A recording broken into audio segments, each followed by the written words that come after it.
let's just jump right into this. Andrew Tate. Long time. I know, it's been a very long time. Very long time. Actually, I met you downstairs at the Ritz. Correct. George and I were engaged at the time. Yep. And I probably was very swept up in George and barely got time to talk to you, but I do remember you being very polite. So it's interesting to fast forward to today, and you were very much in the UK circuit. Yeah.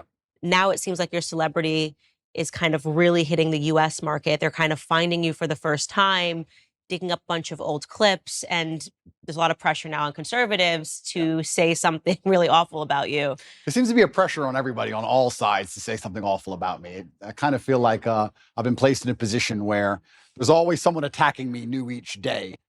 But I guess I was built for it because it doesn't bother me like it should, perhaps. You seem to be doing pretty well given the circumstances. I know the truth in my heart, and I know that what I say is the truth, and I understand very well the internet and how it works. And I also think I'm perspicacious enough to understand there's certainly a degree of weaponized virtue and perhaps a degree of jealousy and perhaps a few other things that are involved in all of these attacks. I don't believe that people who sit and attack somebody for their past, especially something from so long ago, are genuinely virtuous. I don't think it's about virtue. I think it's about, well, I can get some clicks this way, or I can get some views that way, or he did the biggest interview ever, or whatever it is. There's certainly some other motivations. And I don't want to say water off a duck's back. I don't want to come across as arrogant. However, I do believe that since the dawn of human time, every single king with any kind of empire was constantly at war. And I think if you're going to become one of the most famous people on the internet, you're going to be at war. And you'd be a fool to become massively influential and then cry about the fact that you end up in constant battles. It doesn't matter if you're Napoleon or Charlemagne or Genghis Khan. There's always someone prodding the edges of your empire, trying to find weakness, see what a little bit of land they can take. And I think it's always been the same. And right now, I guess you could say, to a degree, I certainly have an empire and I'm massively influential. And there's a degree of, I wouldn't say jealousy, but there's certainly some ambitious people who are trying to damage it. I think that's what it is.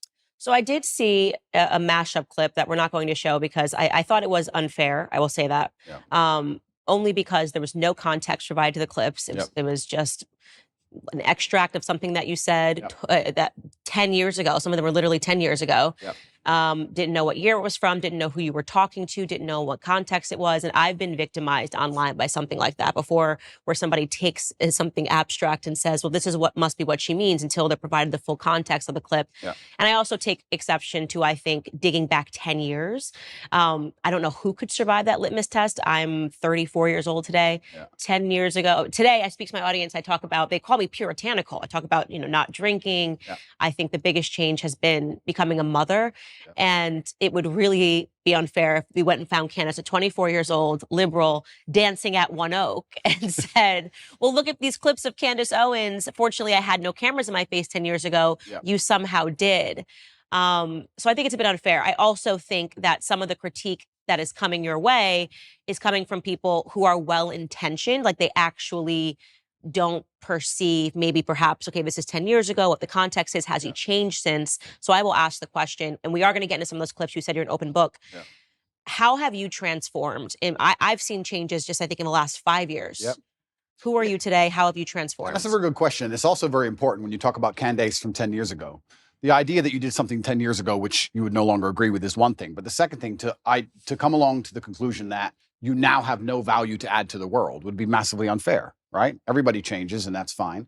I'm not the kind of person who's going to sit and apologize for his past. I believe all's well that ends well. I believe we're humans and we grow and we learn. I'd be a fool and I'd be disingenuous to sit here and pretend I was sorry for something I did in the past. And I'm not going to do that. I'm going to be very honest to everyone at home. I've talked at length for a very long time about my history and the fact I used to run a webcam business, and I don't feel guilty for that. I know that's maybe what they want from me. I don't feel sorry for that. I've never hurt anybody. It has nothing to do with my current criminal case. Everybody who worked for me was very positive. In fact, my #1 supporter is currently online, and my best lifelong friends and some of the letters I got in jail were from people who worked for me at that time. And I had a business. And I'm not going to sit here and try and pretend that I feel guilty or I feel sorry for that. I'm from a low-income background. I did what I had to do to survive. And truthfully, all in all, being very honest, I don't think what I did was really that bad. And I want to say that, and I know people are going to lose their minds for it, but I didn't sell drugs. I didn't kill anybody. I mean, what did I do? I found a gap in the market and I helped some people organize some accounts on an internet website. That's what I did. And they're going to try and criticize me and crucify me for the next 100 years because of it, because of clips that were made 10 years ago. I think it's disingenuous, and I don't think anyone actually really cares about the virtue of it, because nobody who was involved in my life back then is complaining about anything. I think it's just an attack on me. And certainly we learn and we grow and we change, but it's very interesting how hypocritical the idea of looking at somebody's life over such a long period actually is. I mean, we can look at Donald Trump, right, who I'm a fan of. I guess I know you've had your ups and downs with him, but in the conservative sphere, he's pretty well respected. Donald Trump used to own the Miss Universe pageant. Are we going to criticize him? Are we going to crucify him? What about the girls he had in Miss Universe who decided to go on and do Playboy magazine? Is he a bad person now? Why? Now, that's not Christian values, right? People are messy and life is messy and nothing is completely clean. And this idea that you're going to find somebody and 10 or 11 years ago, they did something which might even be slightly distasteful, not even illegal, and you're going to crucify him forever. I just don't believe that's genuine virtue. I think it's just an attack. I do think what's happening right now is they are wrongly conflating you having run a webcam business, however long it was ago, to the criminal cases happening in Romania. And this is why I interjected in my voice when people were saying, he's not a conservative, he's not a Christian. I don't understand why Christians are giving him a platform. And I'm very sorry to interrupt. I'm very sorry to interrupt you. But yeah, I will say right now, I would never consider myself a conservative from that standpoint. Right. I'm a rational actor. I'm a reasonable person. I'm intelligent. I use my brain. And I guess that makes me align with many conservative issues overall, because the other side have lost their minds. I don't wake up and stand there as a conservative figure. I don't consider myself a conservative figure. I've just ended up aligning with them on a lot of core issues because I'm a forward-thinking, rational person. But I'm certainly not I don't stand up and say, hey, I'm a conservative. I'm not interested in whether the conservative want to embrace me from that perspective or not. I have no interest in that. I wasn't even particularly political until my recent debacle, where I realized a lot of things about the world and how avoiding politics will not save you, unfortunately. Yeah, that's one of the things I pointed out. I said, he's never said he was conservative. He is not identifying as a Christian. So why are we suddenly using that as whether or not a Christian, a conservative, can put him on a platform and talk about something that is relevant? And something that is relevant is whether or not you are being wrongly or unfairly persecuted by a government. Yeah. I have spoken on my platform after examining the charges against Harvey Weinstein. He's clearly not a conservative. He's about as far left as it really gets. Yeah. But that doesn't mean that I don't have an interest in whether or not he's guilty or not guilty, and whether or not he was persecuted because of a overtly political movement like Me Too.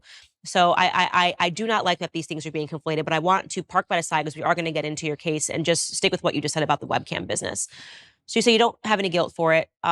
I'm not sorry. I don't operate in that frame. I don't think it's an intelligent way for a man to go through life to say, I'm sorry. At a younger age, I did the best I could possibly do, and I did the best I believed at the time. And you grow from it and you learn. And perhaps there's times in your life where you look back and think, well, maybe I would have done this differently, because hindsight's always 20/20. But every rapper sold drugs. Like, you get to a certain stage in your career where you no longer sell drugs and you don't do it anymore, but that's part of the life journey, and life's messy. And I'm not going to sit here and apologize to any conservative who wants to sit me down and try and give me some moral high ground garbage. I'm not going to listen to it. I had a very rough upbringing, a very tough life, and it could have been so much worse in so many ways. I've done nothing illegal. I've never hurt anybody. Everybody who was involved in my life back then are massive supporters of me. And I think it's very hypocritical for someone to sit, look at a situation they were not involved in and don't understand, look at old clips taken out of context, and then tell me and a whole bunch of people who were in my life who were all perfectly happy that something bad happened and something wrong happened. I don't think that's genuine. And for that reason, I'm not going to sit and be preached to by these people who are imperfect themselves. Everybody's imperfect. And another thing that's really important, we talk about Christian values. I also think that I find it very interesting and ironic that I'm somehow the problem, and these Christians feel like they need to come and attack me now in the name of Christian values. I think Christianity has much bigger problems than Andrew Tate and some old clips. I think they have much bigger problems that are happening in their churches on a daily. I think you can go to a Christian church in a lot of America and be very disappointed in what you've seen. I don't think I'm the problem with Christianity. And yeah, it's very interesting. But there was a webcam company, and I've talked about it at length on many different podcasts. I had a business. Many girls on there were perfectly fully clothed and would paint pictures or sing and dance and laugh. I've talked about this at length. I've had nothing to do with it for 10 or 11 years, and nobody was ever hurt. And I am not sorry for it. I don't see why I should be. Okay. So the way that I read you, and you can definitely let me know if I'm wrong, obviously, because you are you, is that people that don't come from a lot, me and you, Yeah. um, obviously have different decisions that lay before us in life than people that come from everything, or people that come from a very stable household, two loving parents. And this kind of gets into the dilemma. I remember years ago, Tommy Lahren had said something. She's a political commentator in the US, had said something to the effect of, well, Jay-Z used to sell crack. And he sort of laughed. And he probably did. And he did. And he sort of laughed this off. And I remember looking at that because I looked up to Jay-Z's music so much, and I looked up to him because it made it possible for me to change my circumstances. So you're looking at this guy who comes from nothing. He came from the projects. He sold drugs, and then he doesn't have to sell drugs anymore. And he's now talking about ideas and talking about business. So I was able to more closely understand and go, okay, I can actually climb out of these circumstances, even though I wasn't born, with a ton of wealth and a lot of opportunities that some people were. Yeah. And I think it's very difficult for people that don't come from nothing to understand that, and they're so sure that if they were in desperate circumstances that they would still never do anything. But this is their massive mistake. And you're right, but this is their massive mistake. The reason I have such huge affinity with the youth of the world today, especially the masculine youth, is one, because a lot of them are disenfranchised, which is one conversation. But two, also the reason my reach is so global, the reason I have so many fans in Slovenia and Southside Chicago, and I've had kids from Ulaanbaatar come up to me, Mongolia, all around the world, is because I speak to the disenfranchised, and part of that is always going to be, or is going to involve, financially disenfranchised. I'm someone who comes from absolutely nothing and made himself into something. And unfortunately, there's a rocky road sometimes, like you just described with Jay-Z, to get that done. But if I would have been born into a perfect family, like you said, two loving parents, family was rich, white picket fence, and I was saying all the same things, then they wouldn't have the same affinity. So if you look at even a lot of superheroes, you look at Batman, he's a flawed person. And I think the reason I'm seen as a hero and the reason I have the fan base I have is because to a degree, I've always been a flawed person, and I'm not a perfect human, and I don't want to be. And I think that actually adds a lot of credibility to my character as a whole, that I've become the kind of person who believes he can add value to the world. And just like you said with Jay-Z, he changed.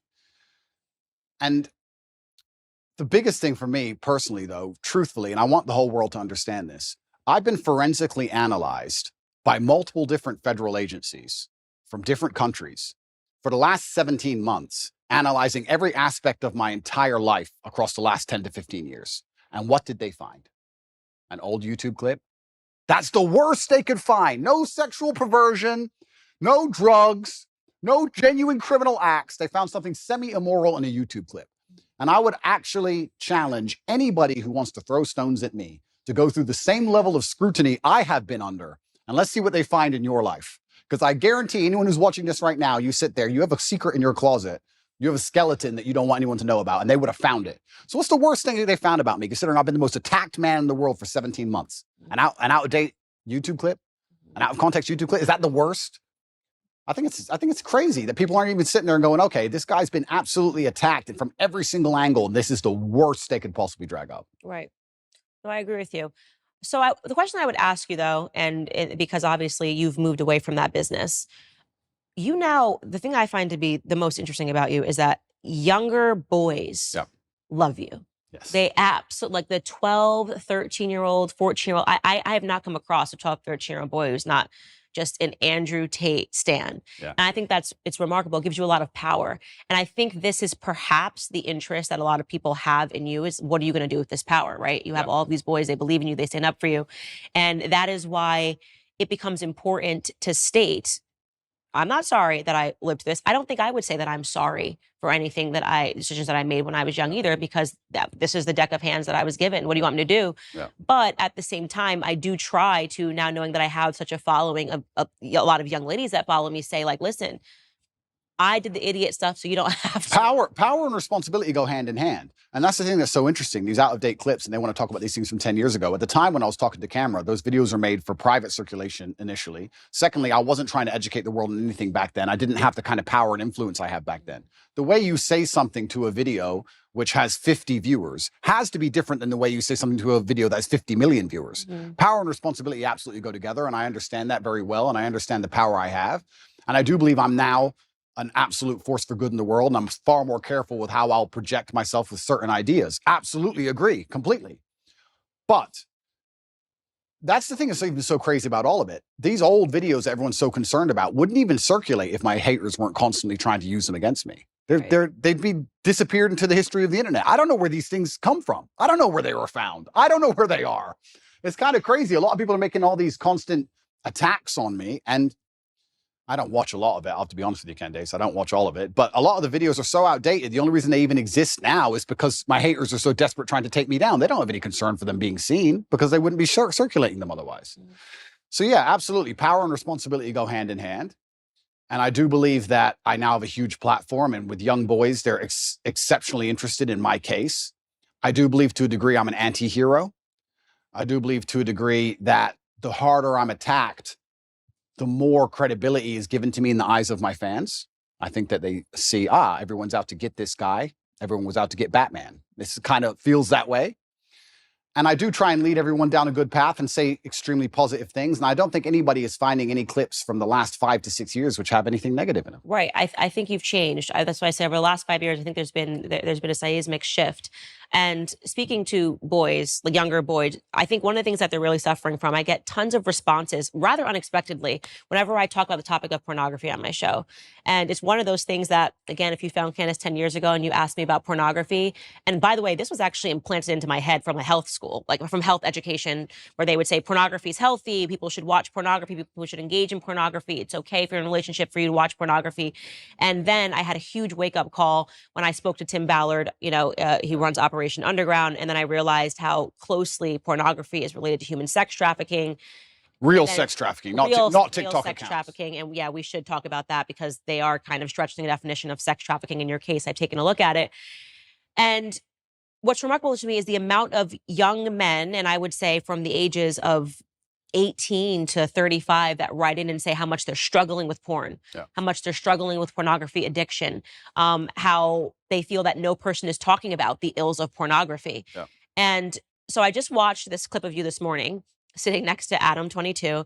You were ever interested in doing your first ever double penetration scene that me and Lena, I mean, I don't want to speak for you, but I feel like, yo, dude, would he be a suitable candidate? Would you, Andrew Tate, can I tap him in? I don't know. No. He looks built.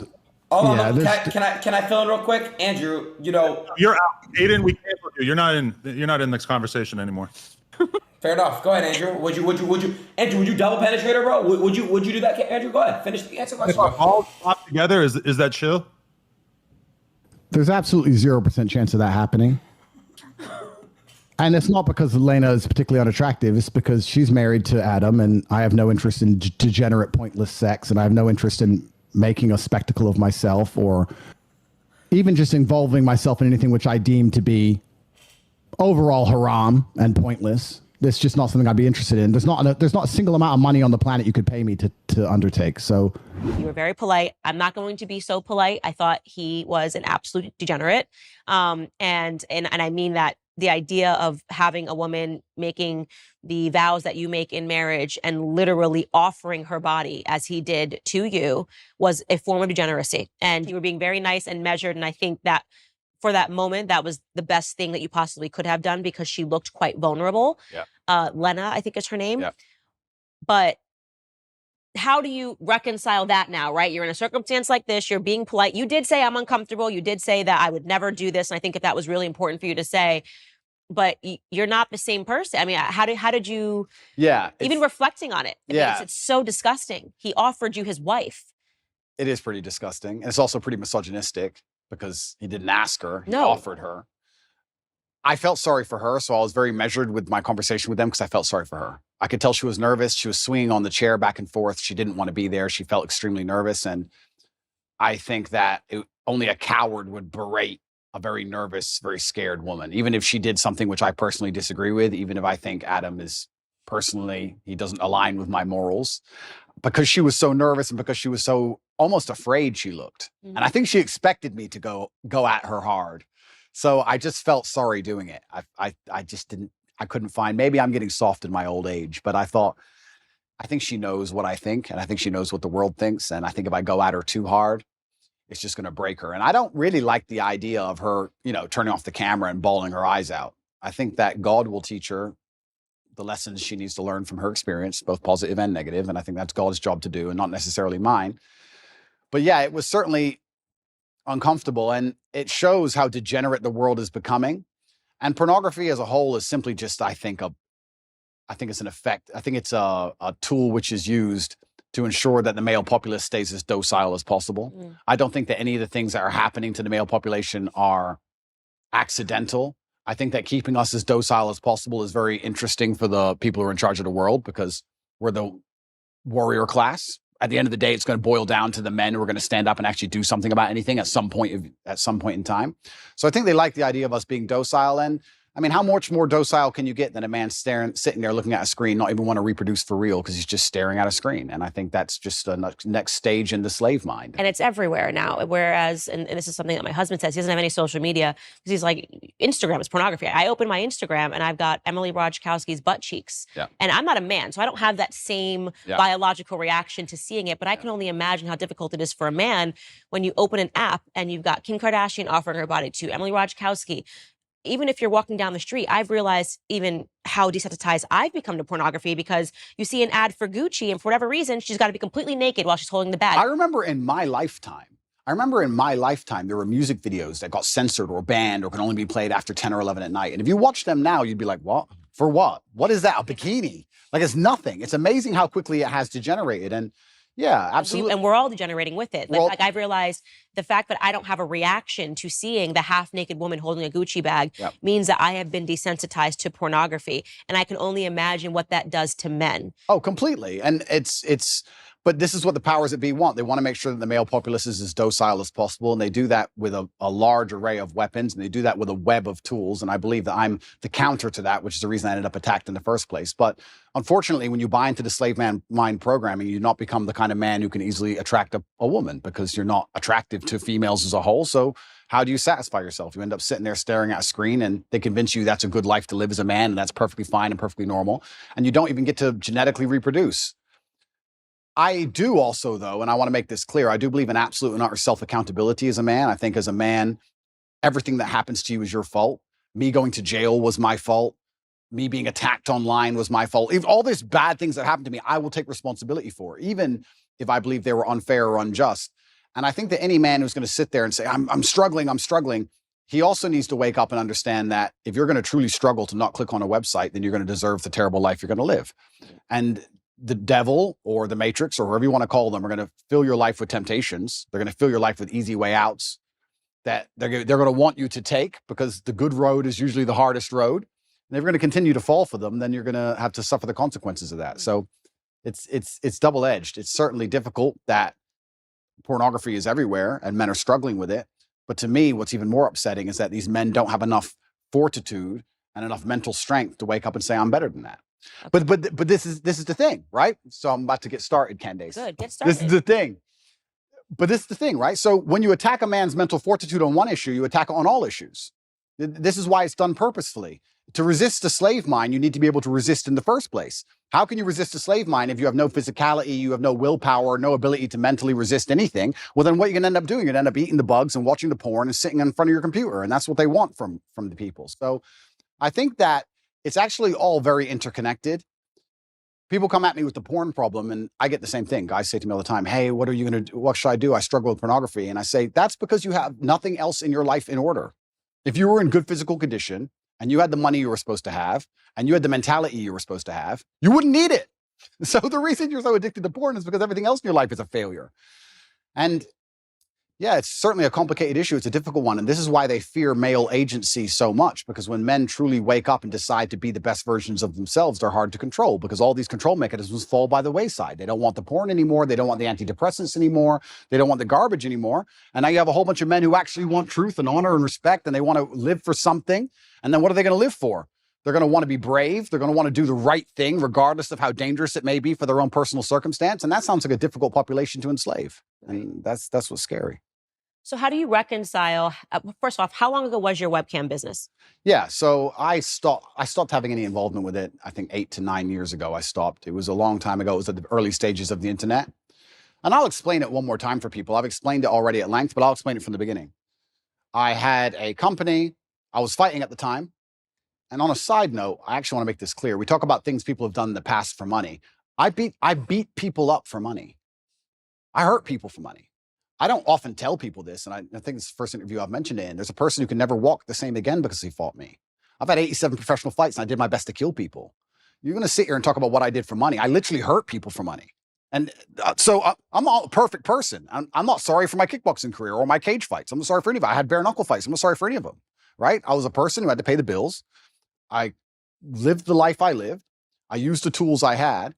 And I ended up opening a webcam company where girls would sit on a laptop and they would talk to guys on the internet for money. That's what they would do. The girls would sit there fully clothed or a bikini. Some of them would paint pictures. Some of them would sing songs. It's very similar to Twitch is now. Twitch is almost more sexual than the sexual websites were back then. I helped the girls set up accounts. We worked together. I helped them become as popular as possible. And everybody made money and everybody was happy. And nobody is complaining about it. Nobody's upset about it. None of the girls who worked for me are upset about it. The government aren't after me for it. It's perfectly legal. Nothing's wrong with it. There's just a whole bunch of people who now think that they can take the moral high ground against me because I previously ran this company. And I think I can anticipate the question you're going to ask. How do I reconcile with the fact that I used to produce pornography or degree pornographic content? Now men are writing to you like, how do I? And now men are trying to escape it. Yeah. That's a really good question. There's a few different ways I can answer that question. I think the first way I'll answer it is if you own a liquor store and an alcoholic comes in and you refuse to sell him alcohol, does he stop being an alcoholic? No. He just goes and buys from someone else. So that's the cop-out answer. The cop-out is, well, these people who are addicted are always going to be addicted regardless of whether I did it or not. So that's the cop-out answer. But the second answer I can give, which I think is more detailed and probably more nuanced, is one, I intimately understand the relationship between men and these websites. I've had and seen men give away their life savings to girls they've never met. I've watched and I've seen it. And I actually think a lot of the insights I give, a lot of the things I tell the world about the male mental health crisis, about men being so constantly lonely, about how important it is to build yourself into a high value man, about how money alone is not enough. I explain all these things. A lot of these are lessons from the webcam days. I saw dudes who had a whole bunch of money, no other attributes, and they ended up on these websites spending hundreds of thousands of dollars because they didn't have anything else. So I think I learned a lot of important life lessons, and I do my best to try and pass them on to people. But I guess also, and this is the final answer I want to give about this whole subject, is that I do think I can take the question you're asking and reverse engineer it and use it against the people who are trying to attack me for it. My answer to it would be, how do you sit and want to criticize me for being involved in the production of pornography 10 or 11 years ago if you're involved in the consumption of it? Because you're creating a market for it. So anybody who wants to sit and say that I did things wrong, that's fine. You're allowed to throw stones. But if you're in a glass house, if you have ever signed up to an OnlyFans account, if you have Instagram, if you're following these models on Instagram who you don't know, who are showing their tits and ass all day, if you've watched porn, if you fancy or think some beautiful woman on a movie, if you're going to live in lust yourself and you're funding this entire industry, you're downstream, you're at the bottom of it, how can you then take the moral high ground on the person who's producing it? That doesn't make sense to me. So if you've totally abstained from pornography your entire life and you've never looked at it ever, and you've never been involved with it ever, and you're a perfect person and you want to come along and say what I did was wrong, that's fine. But I don't think most people who are complaining can even say that. I don't think they can. And I will once again state this, and I state this as a matter of almost fact. The level of investigation I've gone under, the level of forensic investigation my life has been submitted to, most people don't understand. Most people have never been through what I've been through. They've not had their entire life forensically analyzed, every word they've ever said, everyone they've ever spoken to, every WhatsApp chat, everything, head to toe by federal agencies for the last 10 years. And the most they come up with is that I ran a webcam company, which I've already admitted to. That's it. Take these people who criticize me and see how many porn websites they've been on. Get their laptops, see the they've Googled, see who they've spoken to. Like, it's all massively hypocritical. I do understand that some people would hear that and go, oh, you know, he's a bad person, etc. I don't think I was a bad person. I never hurt anybody. I think I could have done much worse things. I know many people from my circumstances who did many things worse than what I did. And all in all, I'm not going to sit and pretend I'm sorry for something I'm not sorry for. And I just want to make it clear to the world that, like you said, people come from different backgrounds and people grow and people change, etc. But I also look at the world in a different way. I think that we're all constantly doing our best I think I'm doing the best I can right now. When I'm 55, I might watch this interview and think I'm an idiot, right? And I think we're all constantly doing our best. And I did the best I could do at the time. And I don't think it makes sense for me to hate past me for doing his best. I just don't think that's a very constructive mindset. Living a healthy lifestyle can be challenging when you're always on the go. You need simple, manageable routines to make sure that you're getting the proper nutrition every single day, which is why I'm a huge fan of Balance of Nature. Balance of Nature fruits and veggies capsules are a great way to make sure that you're getting essential nutritional ingredients every single day. Through Balance of Nature's advanced cold vacuum process, the vitamins, minerals, and phytonutrients of the fruits and vegetables are preserved so you can get the vital nutrition in each capsule. Balance of Nature is a whole food supplement with no additives, fillers, extracts, synthetics, pesticides, or added sugar. The only thing that's in their capsules is pure fruits and vegetables. They sent a bunch of fruit and veggie capsules to the studio for my team and I to try, and the whole team is feeling brighter, healthier, and more energetic. When you're disciplined enough to take care of your health, you'll reap all kinds of benefits. Make Balance of Nature fruits and veggies a part of your daily diet. Your body will thank you. For a limited time this summer, when you become a preferred customer at Balance of Nature, they're throwing in a free fruit and veggies travel set and giving an additional $25 off your first order. So go to balanceofnature.com and use promo code Candace for a free travel set and $25 off your first order as a preferred customer. That's balanceofnature.com, promo code Candace. Yeah, I think it's really important for conservatives, people that identify and say, I'm a conservative, to recognize that the people, it's not people that are perfect that are bringing people over to our side. I was not brought over to conservative principles by people preaching at me and telling me how perfect their lives were. It was actually people that were much more broken that led me here. Which is fascinating. I got interested in business because of Jay-Z. Yeah. I criticize him all the time now about things that he does. But you're not. I got interested, Kanye in Kanye West, him doing a Christian album and things of that nature. You need people that are flawed. You need people that are real. This is the thing. I'm not particularly political. I didn't consider myself particularly political, but it looks like I'm kind of ending up there. And like I said, I'm a realist, which puts me on the conservative side, and I'm not stupid. And I understand very well about the world and propaganda and what they're trying to do to us. So you end up being a conservative by default. But you're a real person if you have flaws.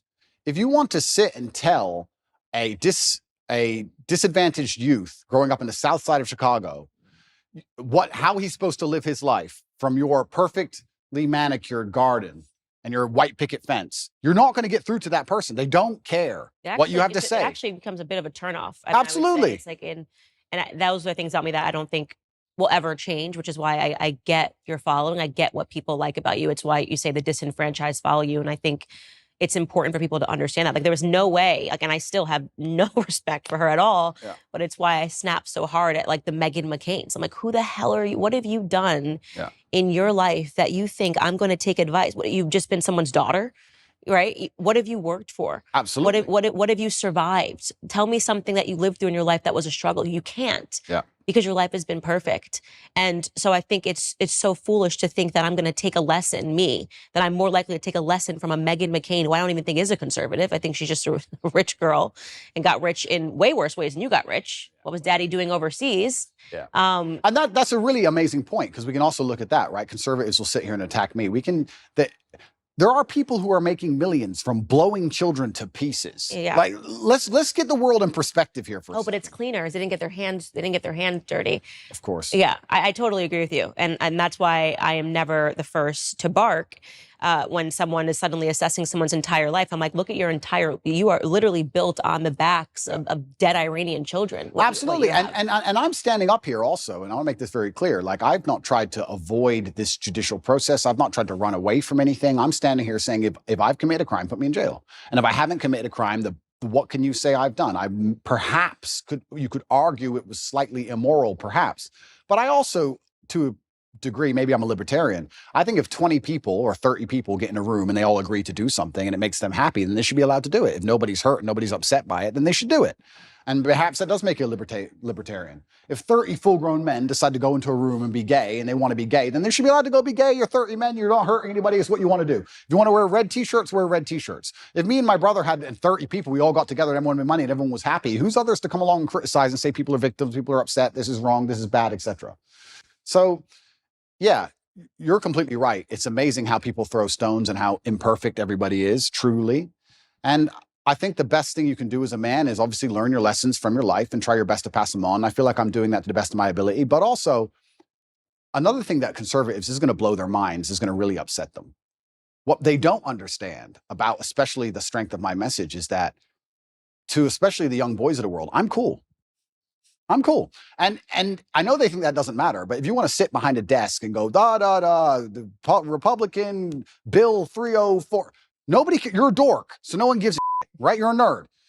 I've got the big cars and pretty women, and I live the lifestyle. If you want to really capture the youth of today, you need to get some kind of affinity with them. They need to at least want to be you to a degree. You need to at least be their hero to a degree. This is where liberalism wins. I don't think a lot of conservatives understand that liberalism's sexy. You do drugs, you run around, you burn stuff. It's cool. You get a party.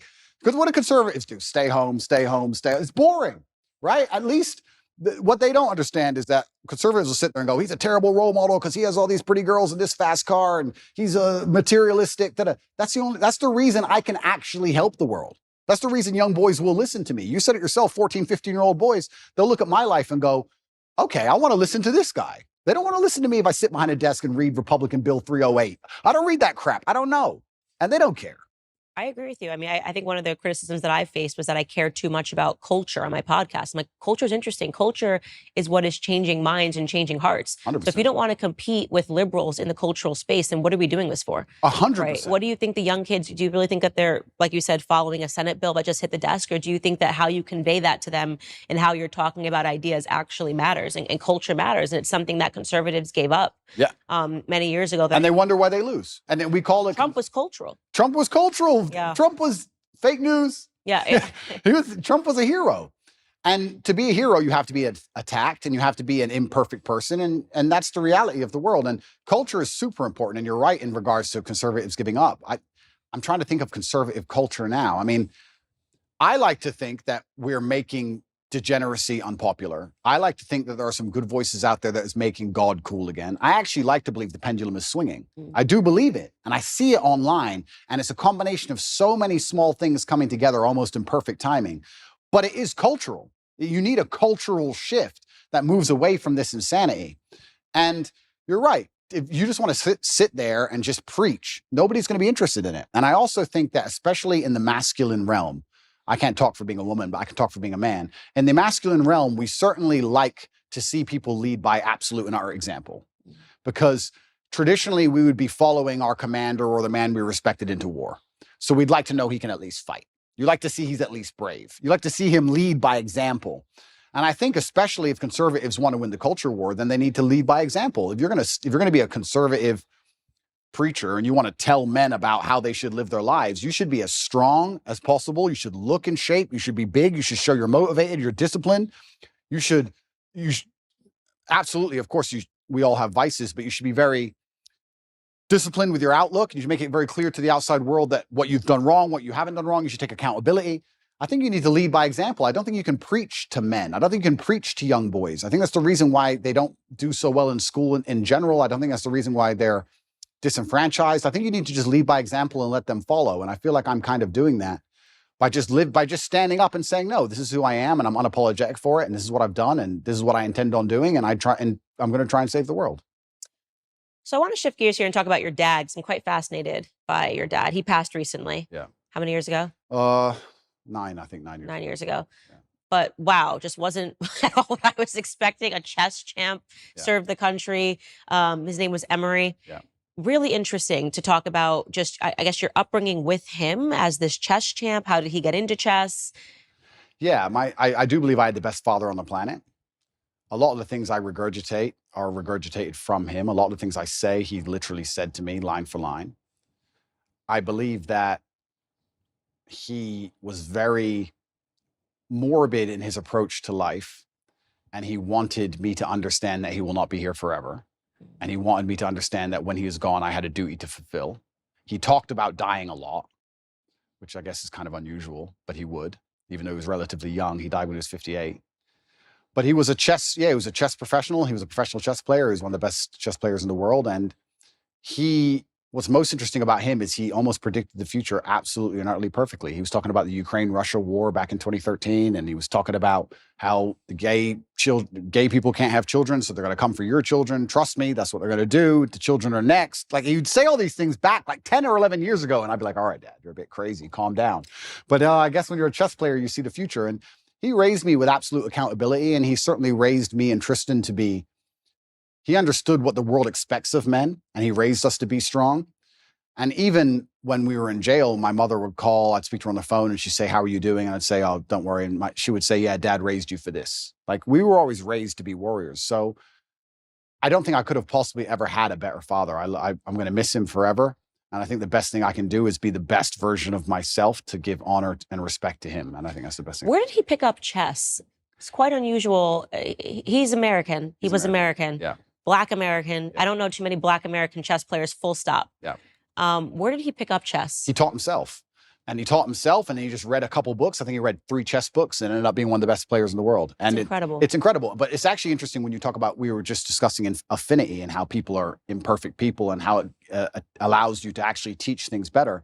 My father, towards the end of his chess career especially, made most of his money teaching chess in inner city schools because he's a big Black guy. Mm-hmm. So the children would be like, okay, I'll listen to this man, right? So it's amazing how affinity is real, and coming from a certain socioeconomic background is real. And, you know, we all talk about how ridiculous racism is, but also to a degree, pattern recognition is real. I look like him. I can be like him. These things are real.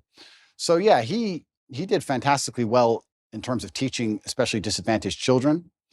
And he taught himself, and I wish I had his mind. I'm not nearly as intelligent as he was. I wish I was. You gotta be real smart to be a good chess player. You've got to be better than smart. I actually think you go beyond the realm of smart into I wouldn't say he was on the spectrum, but you certainly get to a new level of socio interactions. Do you understand? I'd go to chess tournaments when I was a kid, and everybody there would be a world level chess player, and everyone was a bit strange, a little bit. I don't know if it's like that anymore. I see the chess community's now moved online. There's a lot of them playing online, and they seem a lot more normal than the grandmasters I remembered. I remembered old grandmasters, half drunk, ex-KGB, shaking at the board. Yeah, like it was a bit different back then. But yeah, I wish I had his level of intellect. He was certainly the smartest person I've ever known. And even when he died, I got endless emails from people I'd never heard of who just said, I worked with your dad, and I don't think you understand how smart he was. He served America, yeah? He served America. He was in the Air Force, and he was a linguist for the CIA. He joined the Air Force and ended up being a linguist for the intelligence. What other languages did he speak? He spoke Russian, German, Spanish, and English, but officially he was supposed to speak Russian. He assimilated Russian in 2 weeks. I think he holds the Air Force record. Okay, so he's very smart. Yeah, super ridiculously smart. Yeah. I got an email from somebody when he died, and they said that, I just want to send you an email. You don't know who I am. I'll serve him with your father in the armed forces. You tell everybody your dad was smart, and they're not going to understand how smart he was. And I want to give you a quick story. I was living with a Russian woman, and I already spoke Russian conversationally when I began the Air Force training to learn Russian. Your father knew nothing, didn't know the alphabet, didn't know nothing. And within 2.5 weeks, he was correcting everybody, including the professor on Russian. Yeah. So like he just read the dictionary. I saw my dad sit there and read a dictionary, just read it. And that was it. Yeah. It's like photographic memory. Like he was on a spectrum. It's something else going on. Yeah, something else. The little X-Men. Andrew Tate was his name, and everyone called him E.T. Yeah. He was tough on you. E.T. He was certainly tough on me, and I can't express enough how grateful I am for that. We live in a world now where I'm going to say that my dad hit me when I made a mistake, and everyone's going to lose their minds. And they're going to pretend I was somehow abused and that somehow my childhood was terrible. And I could not if he was come down to earth today, I would shake his hand and say, thank you for absolutely everything you gave me, including discipline, including understanding that in the harsh realities of the real world, there is a line. And if you cross that line, violence appears. That's the unfortunate reality of earth. There's a line. And if you cross it, violence will appear, either from a cop or from a guy on the street, or from someone you don't like, or even a friend will turn on you, whatever. There's a line that shouldn't be crossed. And I learned that from a very young age, and I'm very thankful for that. I'm not sitting here saying a kid should be abused. There's a difference between abuse and discipline, of course. Everyone with a brain understands that. But he was extremely tough on me. And if I could change anything about my childhood, I'd only wish he was tougher. Because life's tough. Life's hard. And I think that the best thing you can possibly do as a man is prepare for the endless difficulty that's going to come your way. There's no way out as a man. You're either going to have a very difficult life to become somebody important, or you're going to suffer the difficulty of being invisible. What do you want to do? You want to be invisible and just hide and work in Starbucks and never have a girlfriend who truly loves you and nobody care if you live or die? Or do you want to go out there and be top G and be the most famous man in the world and have government agencies trying to lock you up for no reason, putting you in a dungeon? You have to make a choice. It's going to be difficult either way. So I think if you have a son and you're not preparing him for absolute difficulty, you're doing him a disservice. I think that's what has to happen as a man. And I've said this many times before, but I'm going to say it again. I don't think many people understand exactly how competitive the masculine world is. Men are constantly in competition with each other. We always have been. We used to go to war and fight and kill each other. I guess in some places we still do.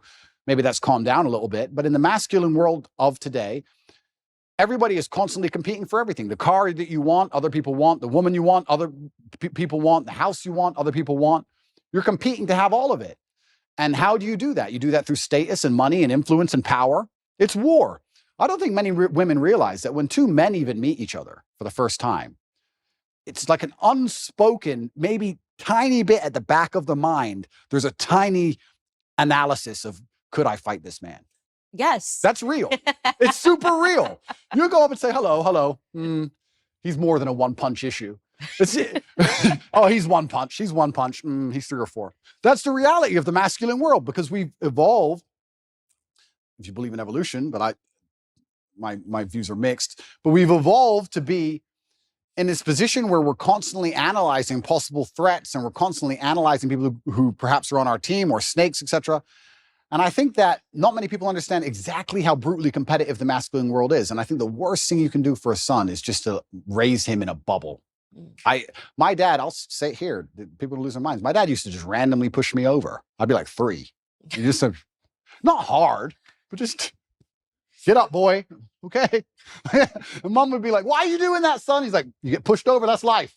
My mom hated that she did that to me. But yeah, I can give him nothing but praise. I'm really so thankful I had the upbringing I had. Do you think he's proud of you? I'm certain he's proud of me. And it's amazing how much strength I can get from that. It's amazing how much strength you can get from knowing that your ancestors looking down on you and you're doing your absolute best. I also believe that God can be proud of you when you do your absolute best. And I don't think many people genuinely do their best in the world anymore. When I say do your best, people sit and go, oh yeah, okay. No, when's the last time you actually did your best? Like, I don't train to run marathons, but I know if I gave my best, I could run a marathon right now, first try. If I gave my best, life depending on it. When's the last time people have genuinely given their best to anything? There are people going through the world and going through life today that don't give their best or 100% effort to anything ever. Ever. They can't remember the last time they tried. So when I'm sitting in a dungeon, I'm sitting in a Romanian jail cell, I understand that it is a chance that God has given me and my ancestors are watching for me to do my absolute best and to show to them that I am the man I say I am. You can't become the most famous man in the world for mental resilience and God not test your mental resilience. I think that would be a very amateur way to view the world, that you can now become one of the most famous men in the world who talks about mental discipline and mental resilience and God's not going to test it. I think God's going to come along and say, okay, you want to be Mr. Famous. All right, let's see what you have. So I believed it was a chance to show God and show my ancestors and show my father that I am the man I say I am. And it's amazing how much strength you can draw from that, because I don't think many men especially understand that even if you don't have the strength to be a hero for yourself, you should have enough discipline and enough honor to want to be a hero for somebody else. And if you have other people you truly respect, you should want to be a hero for them. And I think that's the masculine imperative. If someone's going to attack your wife, that's when you become a hero for her. You have to. What kind of man are you if you're not? And you can apply that to other things. If you apply that to your ancestors, or you apply that to God, or you apply that to your beliefs or your core principles as a man, then you can be a hero anytime you want. So it's so funny that you say that, because it really does. Everything goes back to biology. I think about this all the time, no matter how much sociology is behind everything, telling men to act like women and women to act like men. At the end of the day, women want a masculine man. And when they don't have a masculine man and they beat their man into submission, they're not attracted to them anymore. When it's a tail in between, it's just not attractive anymore. And I used to maybe think of this boyfriend that I had when you were talking about, just defending the realm, this sort of responsibility that men have. And I remember sitting there realizing that I had to break up with him, because I thought that if somebody burst through the door with a gun, I was going to have to be the one that would have to defend us, because he was just such a flower. 100%. And it's in society is yet blaring at men to do the opposite. And I they're trying to confuse us. This is why I think you have a platform. This is my whole theory that I built in my head about why you have a platform, is because Lena Dunham came before you, right? And I think that for years, men were told, to act like sissies. Yep. Men were told to put your tail between your legs. That was the message, the agreed upon message that came with, Hillary Clinton running, the Me Too movement, all of these things where men were basically told that if you have a masculine instinct, you're guilty. Yep. And then inevitably, because there is an equilibrium in this world, Yep. because there was Lena Dunham's, because there were the Taylor Swifts, because there was the Girl Squads, Yep. eventually what would have to happen was that it was going to have to be evened out by someone saying, no, F that, be a man. Yeah, and I don't feel guilty for being a man, and I don't think any man should. No, I don't think so either. And I think that the most annoying thing about all of this is just how genuinely hypocritical it is. Because there's all this feminine movement, and we don't need men, and men don't matter, etc. That's Music only too, men ain't the whole, it's a agreed upon message that men suck. Absolutely, and it's only in the most favorable possible circumstances where females will say that.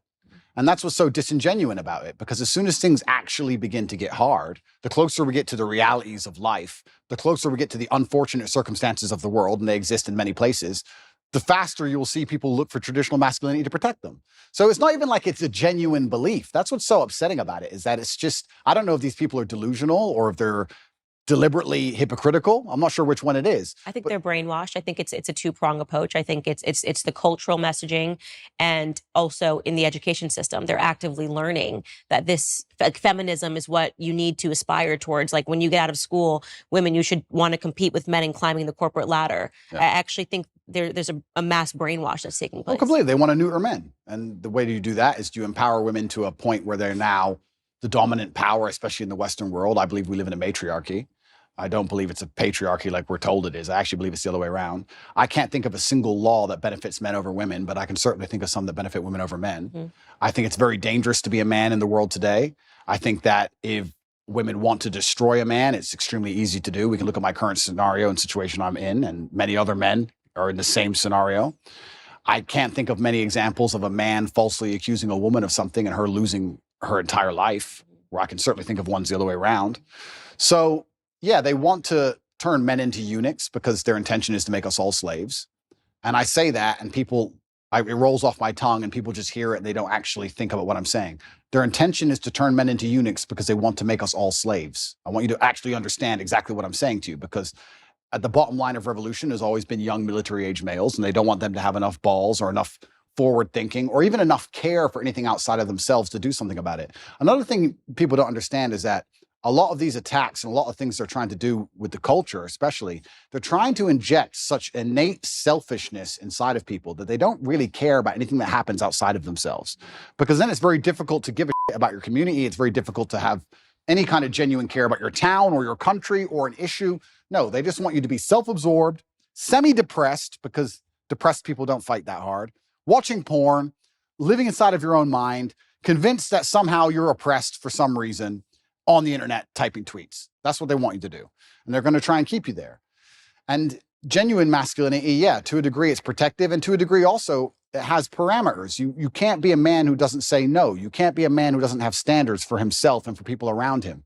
I've got labeled as ultra misogynistic because I believe that a man should have standards in his relationship. I believe a man should avoid dishonest people, male and female. You should avoid, if you're a dishonest person, if you lie, if you're going to deceive me, it doesn't matter if you're a man or a woman. I don't want to have anything to do with you. I was sitting talking on a panel show saying that women who are dishonest and promiscuous are not the kind of woman I'd ever want to associate with. And I was labeled misogynistic for that. So it's crazy how they'll attack you, and they'll attack you so violently and so endlessly and repeat it so many times in a bid to beat your soul down. That's what they want, especially from me. I truly believe I'm the number one prize for them to get. If they can get me to just give up. If we can get Andrew Tate to just give up, being a man's bad. Come on, Andrew, say it. And it's like, it's dangerous, one thing, but it's actually genuinely also sad. When I analyze the situation in the world we're in today, part of me feels sad that we've ended up in this place where the people who are in charge are so evil and their plans are so heinous and the consequences so dire that they know they can only implement them if they genuinely remove the warrior spirit from every man on the planet. Yeah. It's kind of sad. And the warrior spirit is really important. And it's something that I speak about a lot, that men need to go be men. Even in the capacity of my marriage, my husband needs his guy time. I need my girl time. Yep. The masculine and feminine, it's very important. The fact that my husband hunts and shoots and does these things, that's very attractive to me. Yep. To know that if the grocery store is faded away, that he could go catch dinner. Absolutely. You know what I mean? That he knows how to skin an animal. Absolutely. And they poison that. Look at the hunters. Look at the way they view hunters. They look at people in the South. Yep. This is why they know how to ranch. They know how to farm. They know how to survive on their own, which is why they start to poison that mentality, which is why I think it's really important that you're speaking to young men about why it is okay to be a man, giving them permission to be a man in a capacity that I can't give them that permission. In the same way that I try to give women the permission to know that don't allow them to delude you to believing that this is femininity. It is not femininity, Lena, to have your husband offer your body to another man on camera. That's the poisoning. They teach women that this is sexual freedom, that this is sexual liberation. Yeah. I looked at that and I saw a slave relationship. I saw a master offering his slave to another person because he was just so, I just love Andrew Tate. Would you like to see with my wife? I would be okay with that. That is horrific. That is not femininity. That is not masculinity. Correct. I absolutely agree with you on that point. You're totally right there. And I think that's probably one of the most misogynistic things that have happened on the internet in recent times, but perhaps they're on the right side of the political spectrum. I don't know. I don't know which side they're on, but if they're on the correct side, you seem to get away with things. As you all know, faith is an essential part of my life. My family is always looking for ways to deepen our faith and to grow closer to God, and that usually begins with prayer. But it can be hard to stick to a meaningful prayer routine, which is why we love Hallow. Hallow offers a wide range of guided meditations, thoughtful prayer sessions, and daily reflections that are designed to help you connect with God on a deeper level. With Hallow, you can customize your prayer experience by setting reminders, choosing a prayer theme, and even specifying the length of your prayer session. Hallow is helping me and thousands of others to maintain a daily prayer routine, and it will help you too. So download the app for free at hallow.com/Candace.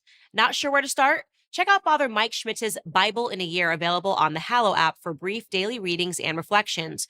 Or you can pray alongside Mark Wahlberg or Jonathan Rumi, who portrays Jesus in the popular series The Chosen. Get an exclusive 3-month free trial at hallow.com/Candace. That's hallow.com/Candace. Hallow, the #1 Christian prayer app in the United States.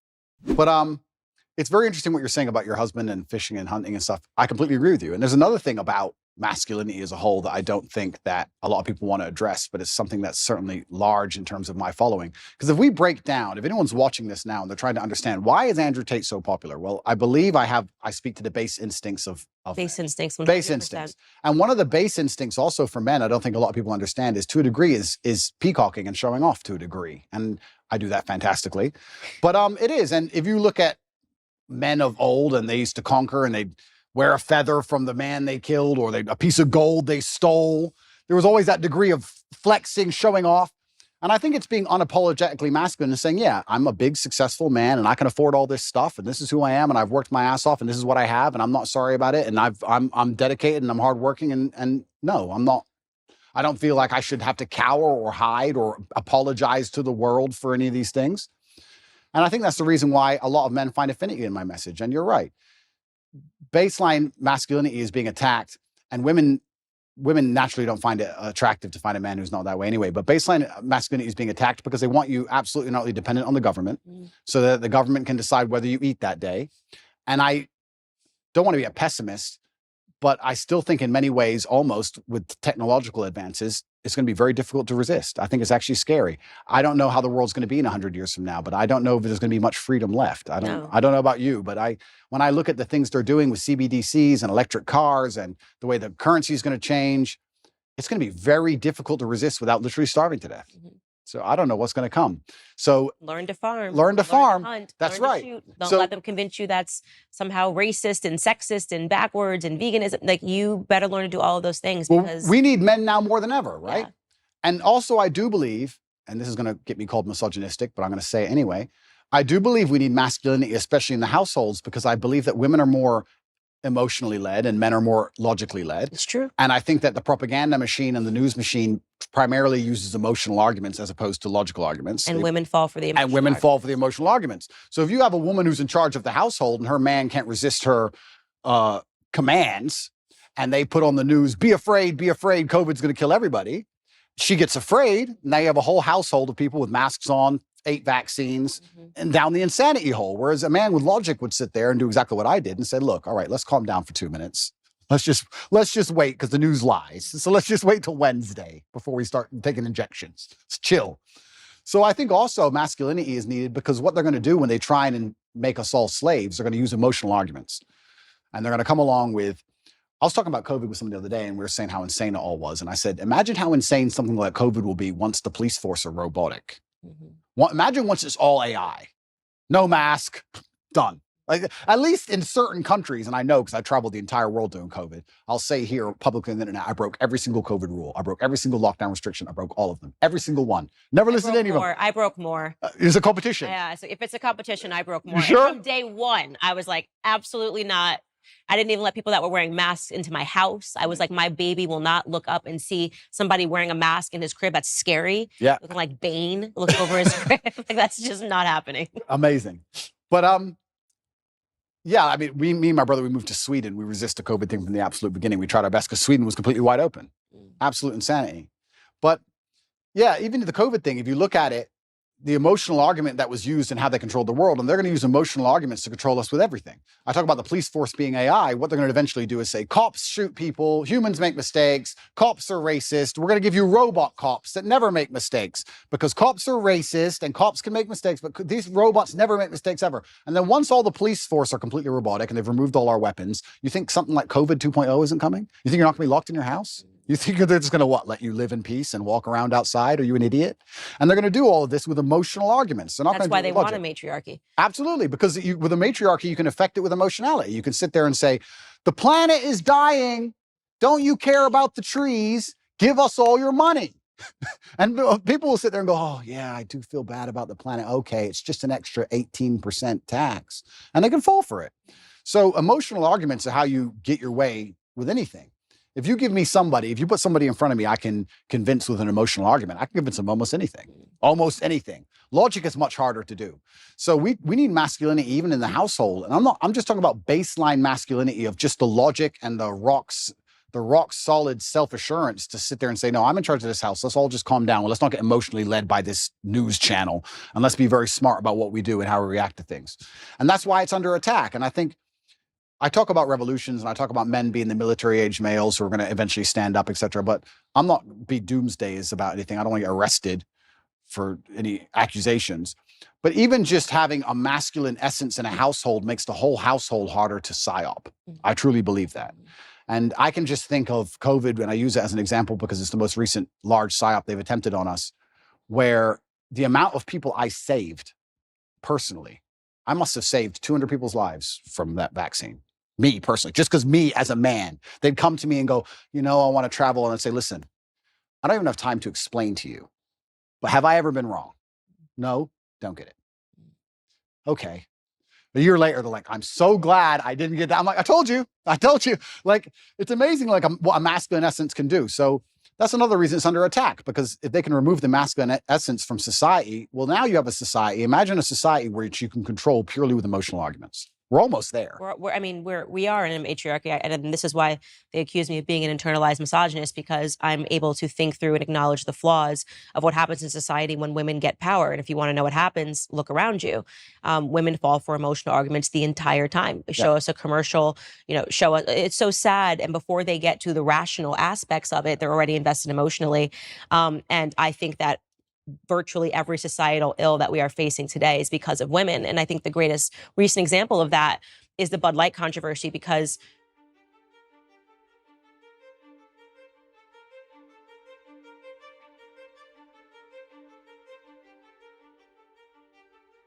women need to realize how backwards it is that it took men to stand up to say something was wrong when it was so obviously patently wrong. Yeah.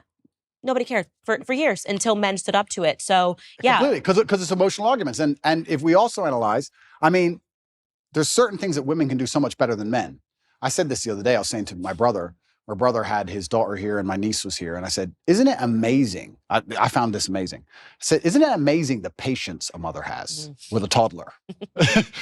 I'm like, she's been listening to Peppa Pig for 4 hours. I would lose my mind. I couldn't do it. I simply couldn't do it. So women have this emotionality, which is so fantastic when it's properly used, when it's put into place it's supposed to be.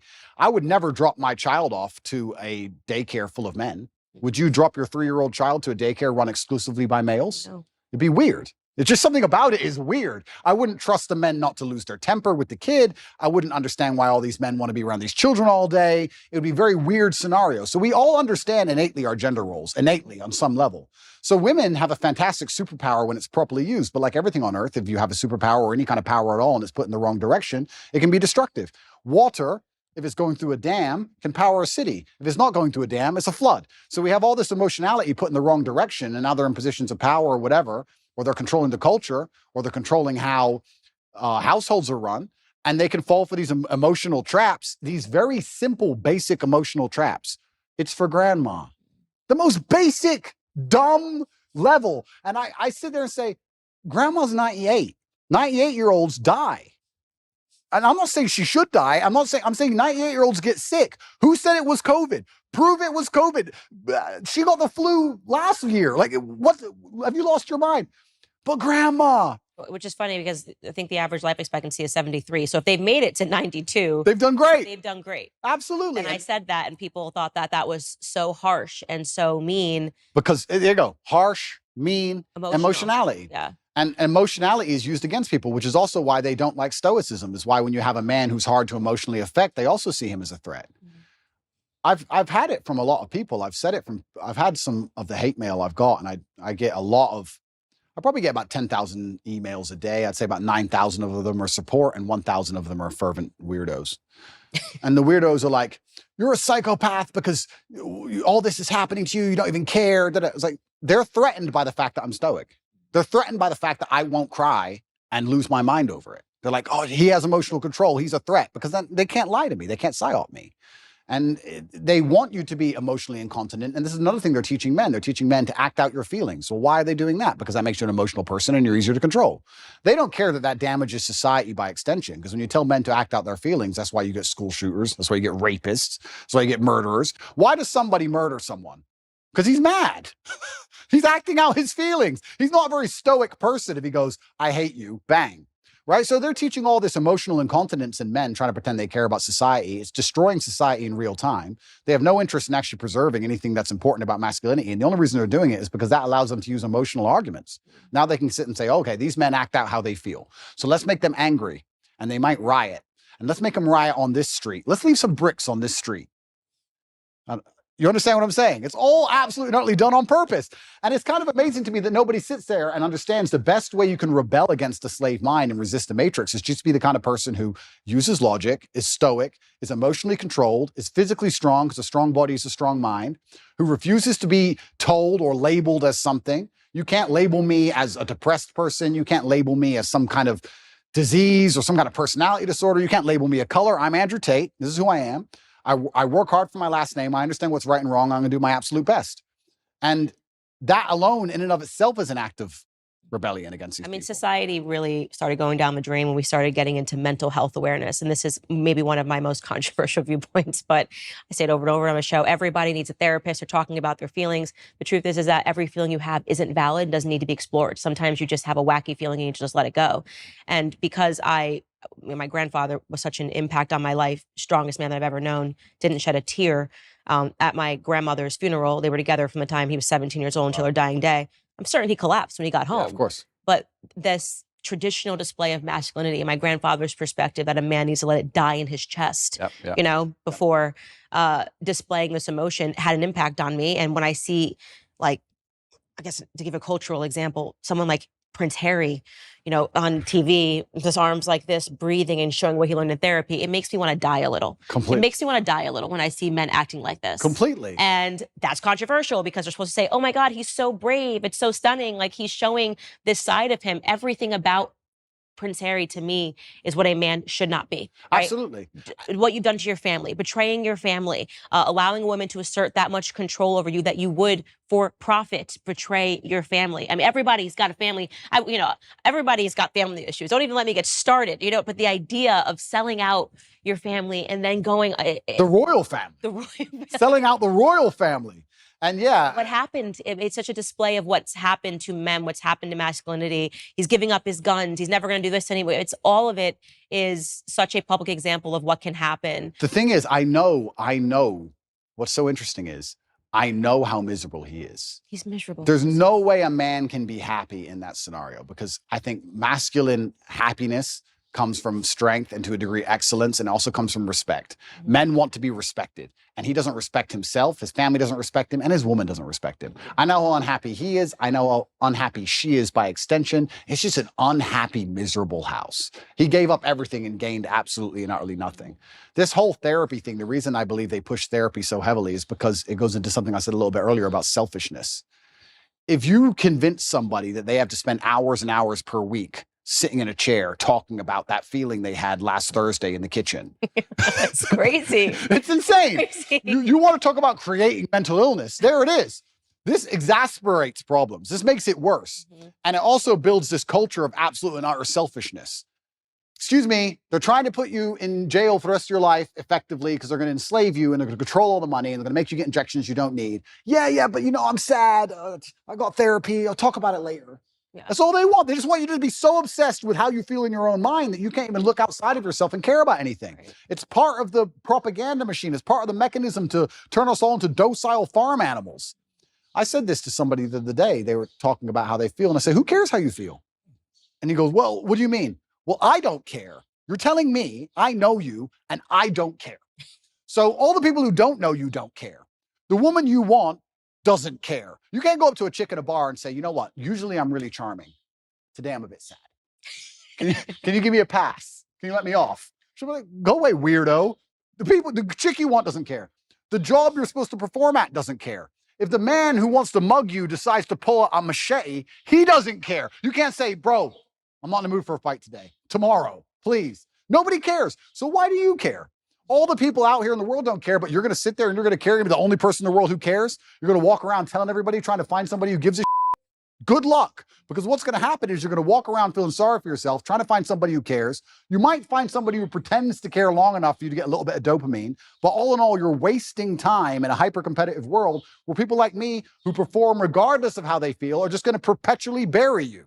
And then you're going to sit there and wake up and go, why am I a loser? Well, because when Andrew was sad, he continued to perform. When Andrew was in jail, his business didn't fall apart. He was doing push-ups every day. His body didn't fall apart. Nothing about his life degraded when he was in a jail cell surrounded by cockroaches. You're in a plushy bed at home, crying about what? And you expect the male world's hyper-competitive. So you're not allowed almost as a man to put that much importance on how you feel. You don't have time to care about it because you have too much to do. This is what I find so remarkable. If I feel sad, I don't think, how do I stop myself? I need to not feel sad. I just go to work. I got stuff to do. I'm a man. I have things to do every single day. This whole therapy garbage, I can't think of a way faster to ruin your mindset and destroy your ability to resist the perils of life than go into therapy. And the overdiagnoses of everything. It's like, you have this, you have that. And then people take that as an excuse to not ever have to get better. Oh, absolutely. You know, now I can be permanent because I realize I've got this. I went to the doctor and the doctor says that I have this. And so that's the reason why I don't respond. I've got ADHD. I think now it's like 1 in 2 people has ADHD. And that's why I'm not able to focus and do my homework or complete a task or keep going to the gym every single day. I hate it. It's the self-fulfilling prophecy. It's a self-fulfilling prophecy. And I really can't think of a quicker way to destroy your mind than go to therapy. Part of me, if I had time to waste, Candace, which I don't, because I've been on house arrest long enough, and once I'm out of here, I'm going to enjoy myself. But if I had time to waste, I would love to go to start therapy. I would love to, like, imagine me, Andrew Tate. I'm going to go to a therapist, and she's not going to know who I am, and I'm going to sit there, I'm going to do therapy, and I'm going to do a video. I might actually do this. It's actually a great idea. I might do a video after each therapy about what bullshit it was. And just sitting there talking about, okay, when you were 8, yeah, what happened when you were 8? Because in your childhood, not everything's because of my childhood. Not everything works that way. Like, it's so asinine. I've actually had conversations with therapists, I think twice in my life. I did a TV show in England, and I had to speak to a therapist. And then I think it was another TV show, 2 TV shows, I had to speak to these therapists. And I sat there and said, I don't believe in your science, because in math, 1 + 1 is 2. And we understand that. Whereas with what you teach, you can have a guy who doesn't drink alcohol because his dad was an alcoholic, and a guy who is an alcoholic because his dad was an alcoholic. So how can you have the same scenario and 2 completely different outcomes? She goes, oh yeah, but there's general rules we can follow. I said, then let's end the conversation. I'm not a general person. I'm exceptional. So can we just stop wasting everybody's time here? Because all your general rules don't apply to me. I'm smarter than you. What have you achieved? Goodbye. I'm a world champion. See ya. Like, it's garbage. And I really do believe, I think there is this mass drive to instill the idea of absolute selfishness in people. I think they're trying to, when I really analyze the ideal citizen they want, the ideal citizen is, yes, docile, and yes, he's unique, but he's also ultimately selfish, because then you don't care about community. And I think therapy is a fantastic way to make you selfish, because that's all you talk about is, what do you talk about? Garbage. Yeah, why you have the right to act this way, even if you're acting terrible. Why did I do? Well, you know, when I was 9, oh, get a life. That's really Prince Harry's book, honestly. Is it? Yeah, I could only get past the first 2 chapters. I was like, it should have just been called Privileged. You know what I mean? And this is the thing. These aren't even struggles. And here's the thing. I think Margaret Thatcher said the best upbringing you can have is good parents and no money. Because you look at Prince Harry you can't talk about anything better for a perfect upbringing. Royal family, come on. It's not his fault, right? Royal family, fine. But he was supposed to have gone to the army. He went to Afghanistan and supposedly he fought, but obviously he didn't. He's the prince. Played Xbox. Of course, he just sat in the back. But if you don't give a man struggle, look what he becomes. Tell me the kind of man, if I were to say to you, imagine a man who's never struggled in his life. Physically, mentally, everything's gone perfect for him. He's born in the royal family, everything's been perfect for him his whole life. Is that the kind of man anybody respects? Is that the kind of man anyone wants to be? And struggle is subjective, right? So Prince Harry dealing with his current problems of his wife nagging, to him, that's full mental breakdown, right? My problems are obviously much larger, but struggle is subjective. To us, they're almost on the same level. But if you were to compare them side by side, they're absolutely nothing. So as a man, you have to build resilience, and you build resilience through going through something and building a tolerance to it. And this guy's had such a privileged life that he's ended up a miserable, depressed, unhappy person. So this is what's actually very interesting. When men come to me or young boys come to me and talk about something bad that happened to him, I said, good. Absolutely and utterly good. You should be glad that thing happened to you, because that's the reason you're going to be the man who can resist the perils of life in the future. If bad things don't happen to you, you're going to end up like Prince Harry. You don't want to end up like that dude, do you? No one does. Yeah, exactly. So your life's going to be so easy. You're going to get to the end result and your wife's just going to wreck you. So you need to have all these bad things happen to you so you build the mental resilience. And that's another thing about masculinity and males as a whole. We're trying to take that all away from them in almost every regard. And it's kind of like, there used to be like rites of passage where a boy would become a man. That's all gone. There used to be this masculine, very healthy peer pressure to be big and strong, and that's all gone. There used to be, I mean, I don't want to use the wrong words. I don't want to get attacked for it, but men used to not pick on each other, not bully each other, but hey, you can't do push-ups, you're weak. We'd push each other in that way, shame each other to excellence almost. We still do it to this day in this house. Tristan's bigger than me. He's 10 kilo bigger than me, 6'4". I'm 6'3". I'm smaller. He'll bench 160, 170 kilo. I can only bench like 150 kilo.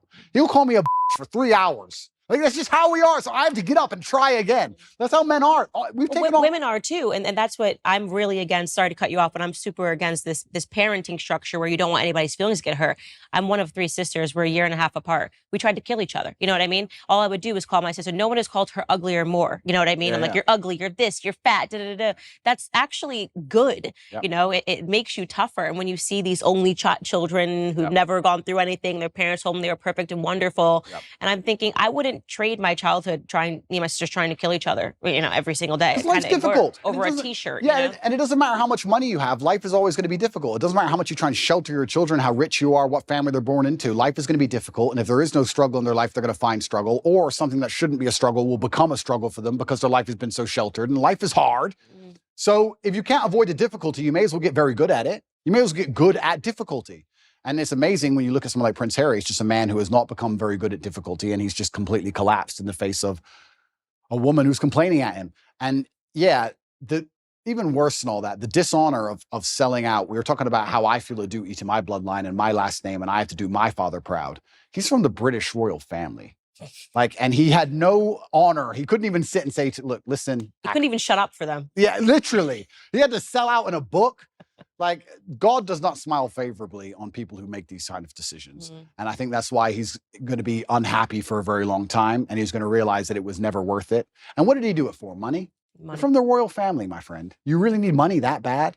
Like, it's truly shameful. And I think deceit and treachery are the most heinous and most disliked personal qualities, or something you can actually witness somebody do. I think everybody hates them. And it's because anybody can fall victim to them.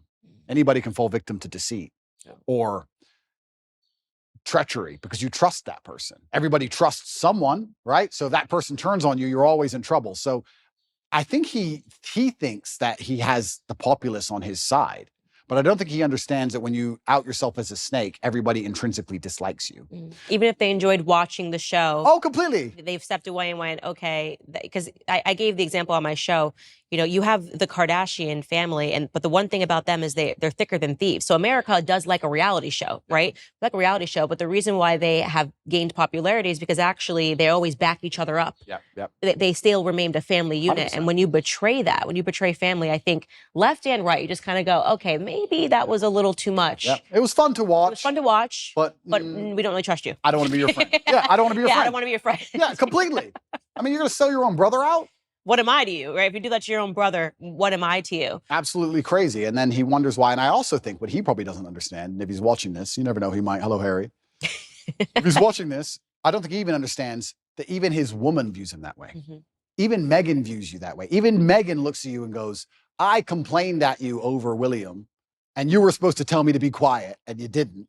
So now I think you're a bitch. Now what? And you wonder why she's never happy. So now he's in big trouble. I don't know what he's going to do with his life, but he's in big trouble. But it's interesting where I don't see how.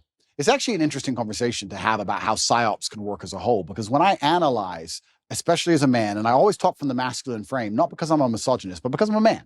And I understand the masculine frame because I am a man.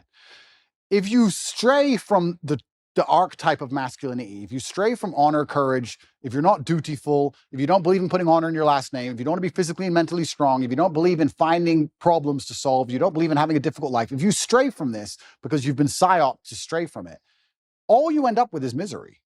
And it's amazing that people will see anybody who's strayed from it end up perma-miserable and still fall for the psyop. I find it incredible that people don't think logically long enough to sit and say, okay, whose life do I actually want? I would never adopt the thinking of somebody whose life I didn't want. I don't know why people even do that. I could sit and have a conversation with Prince Harry for 10 hours straight, and he could be as compendious and convincing and concise, and he could be extremely perfectly articulate with his points. And at the end of it, I'd say, yeah, but I don't want to be you. So I don't want to think like you. So get fucked. Yeah. I wouldn't want to listen to him. So I don't know why people don't even just wake up and go, okay, whose life do I want to live? What kind of person do I want to be? Who do I want to be like? That's the kind of thinking I need to adopt and install in my mind, because we're all being programmed by someone to a degree. And I don't think you can escape programming. You can just choose the programming that you are going to install inside of your mind. I'm not going to sit and say I'm not programmed. My father programmed me. My fight coach programmed me. The friends I have around me program me. My brother programs me. My social circle programs me. We're all programmed to a degree. You have to be very careful with who you're going to allow give you the programming. Because if you put it up to society and culture, the current culture, as a man, you're going to end up like Prince Harry. Do you want to be Prince Harry? It's a big question. It's a big question. And the answer is no. Yeah, the answer is no. It's interesting what you said earlier about putting things back to biology, because a lot of human nature is certainly animalistically biological.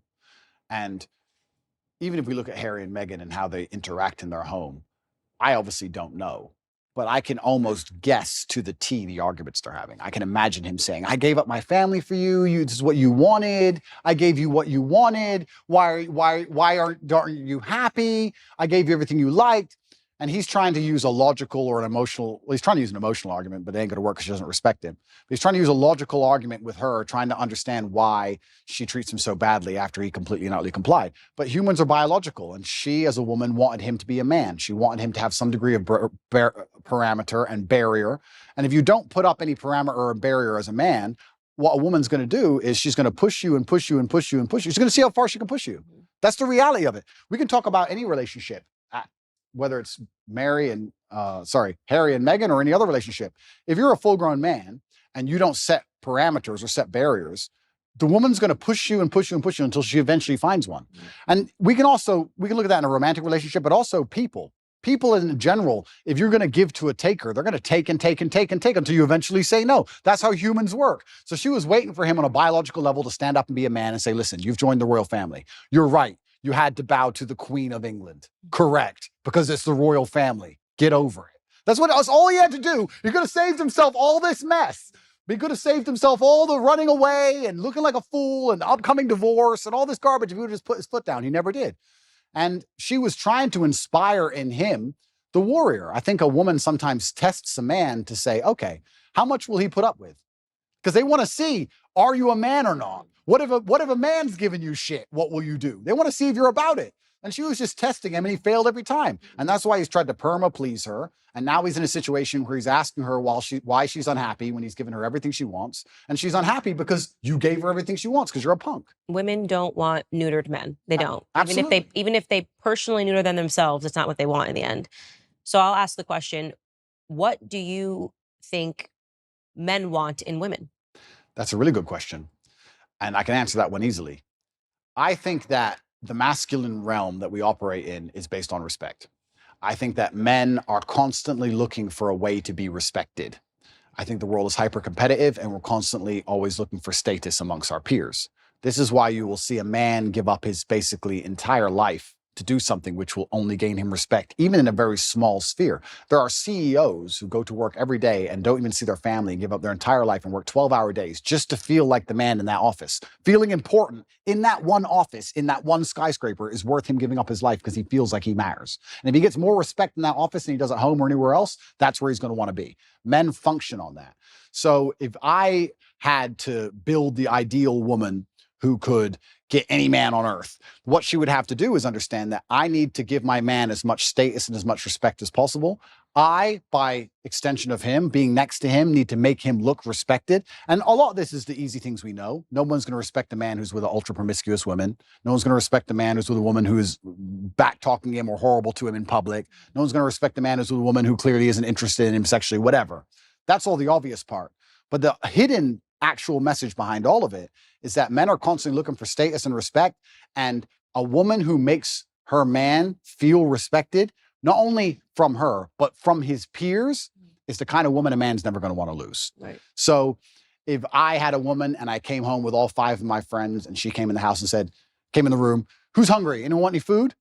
It's not about food. I'm the G now. I'm the big boss. My woman wants to feed all of us. Of the guys there, most of their chicks would never do that. That's respect. That's status for me. That elevates my status. So I think as a woman, if you're watching this and you want to keep a man happy, you need to wake up and say, how can I improve the status of my man to his peers? How can I make him look more important to the world? And as long as you take that basic mental frame, you can extrapolate that out to anything.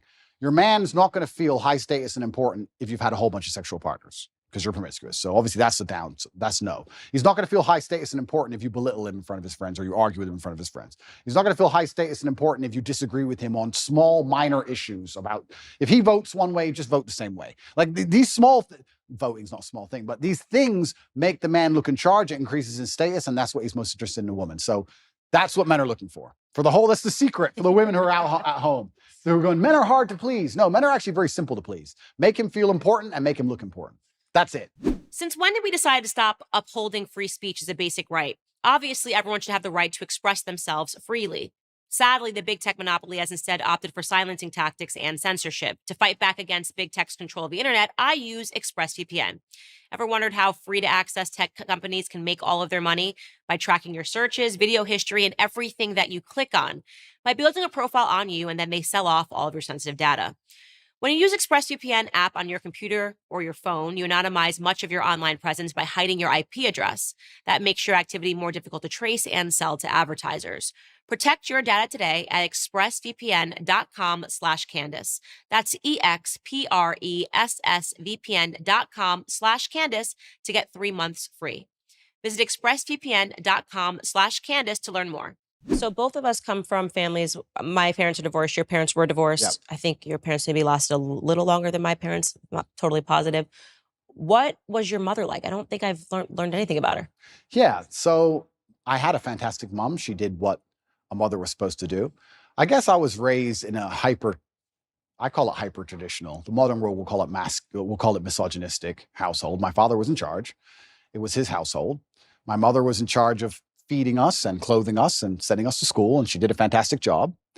I think that as a boy, as a man, I always wanted to emulate my father. My father was a superhero. So my father instilled a lot of the mindset that I have, but my mother did a lot of the basic things that kept me alive, if that makes sense.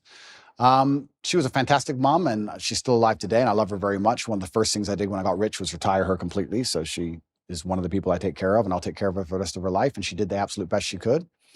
And that's the reason we moved to England. They decided to get divorced, and England has a better social care system. We had no money. So we got moved to England.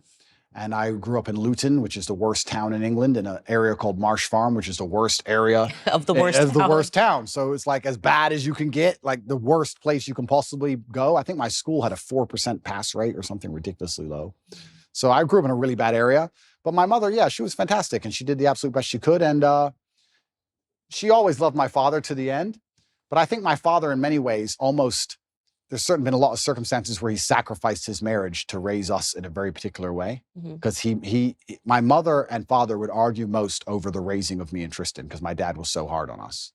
But he said, look, you boys are my legacy. You're more important than arguing with your mother. So I think that's actually why they broke up, because he was so hard on us.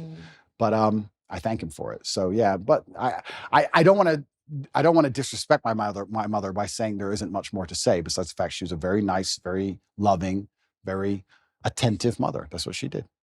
But my dad was always my superhero. And I don't know what else to say. My dad was my superhero. Well, I see it now. My son's only 2, and he's now toddler terrorist, wakes up every day, wants to go to war. I don't want to go to war. I just want to love him. Yeah. And so he is obsessed with my husband. I mean, forget it. The second my husband walks through the door, it's like I don't even exist, right? Yep. Forget the fact that I held him for 10 months. I don't exist. But unless he's sick. Yeah. Oh, yeah. Oh, then it's like totally mommy. Oh, completely. I'm like, oh, okay. So when you want to go to war all day and you're feeling great, it's like dad, he literally just wants to fight him. He goes up and he hits him and he wants him to be thrown around. And I don't want to do it. I'm like, you're kind of big. I don't want to toss you around. Go find your father. So there actually is a natural proclivity that goes on there too, where like in the way he acts when a man walks through the door, any man, by the way, my son wants their attention. You can see that he seeks their approval at the age of 2. He'll cry in front of the girls, well, it's me, it's my assistant. If it's girls he's putting on, then when the guys are there, he instantly stops the crying and stops the tears. So it's so interesting to watch that and examine that in just a 2-year-old. So well, that's biological, right? This is how we charge at the gunfire. This is how men charge at the gunfire, because we want the respect of our peers. We will literally commit suicide for the respect of our peers. Like it's something that's deep inside of us, or it used to be, it should be. They're trying to take it away from us. But how do you get men to go over the trench, over the line and charge at machine guns? Well, you do it because everyone else is doing it. And you don't want to be the only so you have to do it. And you have to die. Like that doesn't make sense. Think about it logically. It doesn't make any sense logically, but it's something biological inside of all of us, because we have this innate feeling of duty and honor, and that's where the courage comes from. And they're trying to destroy that along with everything else. But you're right. This is how men biologically are designed to be. And I was the same when I was young. I remember looking at my dad just going, you're a superhero and I want to be a superhero. That's just how it was. So, but yeah, my mother's fantastic and I love her very much. And she's very proud of me and she's very proud of how we were raised. And she's so glad we were strong. Like even when we were in jail, she was very concerned, but she's like, look, I know that if anyone can do it, you can do it. And yeah, so. Do you want to be married? Good question. I heard that's the lover boy tactic. We'll talk about that in a little bit, but. Yeah. And that's an interesting question because younger me would say no, absolutely not. And the reason younger me would say no is because I'd come up with all the arguments that there's no legal advantage really, and the woman can wreck you and you can lose all of your things, etc. What's the point? I don't want the government involved in my life, all those kind of arguments. But as I get older, maybe I'm getting a bit softer. Maybe I do think sometimes you need to make a decision based purely on love and have the faith of love and faith in your love enough to say, I don't care what the government's going to do about this because I truly believe in us and I think we're going to make it. So would I get married? Perhaps some point, yes, in the future I might get married. Yeah, I'm not against marriage like I used to be. I used to be super against it. And I think that's because I grew up in an environment where everybody was divorced. Everyone. So it's like, well, what's the point in this? Oh, wait, so I give her half my stuff and then what? I didn't understand the whole point of it. But now I think if I met the right woman, perhaps, yes. Yeah, marriage is good. Yeah? If it's the convert me, Candace. Yeah, if it's the right person, if you marry the right person, and I'm saying this as someone who grew up with divorced parents, well, they got divorced after I was out of the house, but this speaks to your earlier point about it either impacts you one way or the other. You either want marriage because your parents were divorced, you don't want marriage. I desperately wanted marriage, and I think the ways in which we both have grown and the confidence that it gives you. I think there is something about people are, how do you do what you do every day? Because you cannot impact. My life is so stable. The nucleus of our household is so stable. And to be able to raise kids and have them see that example of the perfect yin and the yang, there's something divine about it. There's something spiritual about it. It's why I won't accept you. I think you are actually a libertarian right now, and I won't accept you as a libertarian. I think you will not be one. In a few years, if I had to make a prediction, I think you will lean towards conservatism, because even in just the crack of you talking about the attack on masculinity, because first you say, oh, well, if everyone wants to do what they want to do, if you guys all agree and you want to be homosexuals, fine.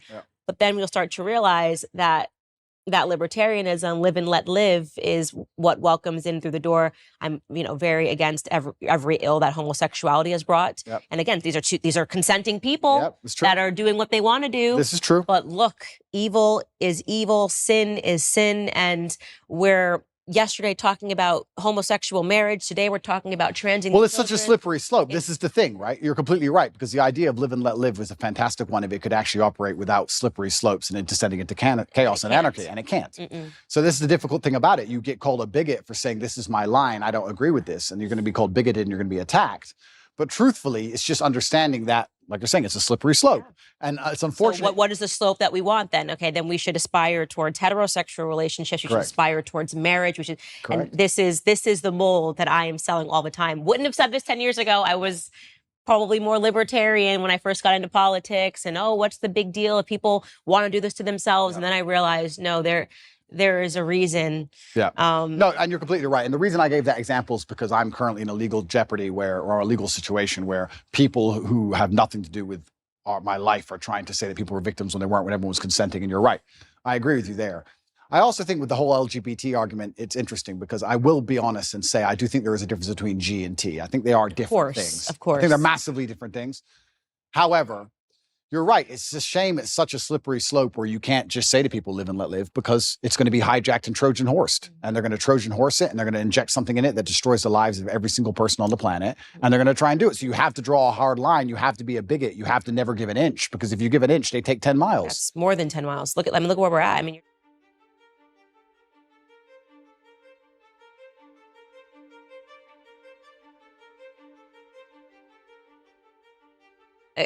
none of it makes any sense, but these are real evils that we're fighting today. And I think it's because we haven't put those firm lines in the sand and said, no, actually, there is such a thing as right and wrong. Well, this is the thing I love about, and this is where religion comes in, right? Because I used to be an atheist. And then exactly what you just said about there's something divine about marriage, and exactly like you said, there's such a thing as sin. Everything you're talking about is religious. You're completely correct. You eventually, if you're going to wake up and be the kind of person who has hard parameters and said, this is right, this is wrong, it's very difficult to do that without then turning and understanding that has to come from God. Who else is going to decide what is right and what is wrong? And people say, oh, they're all man-made religions. Well, then why does it go against so many of the wills of man? Some of the sins that man want to go and do, the religions are against. If we made a religion, the religion wouldn't be against our own sins, would it? Right. So it's interesting that this is almost proof for God in so many ways, when you're going to wake up and realize that there is genuine evil in the world and there's genuine good in the world, and there are two sides and two camps. And I do believe that the good is on the side of truth, and I do believe that comes from God.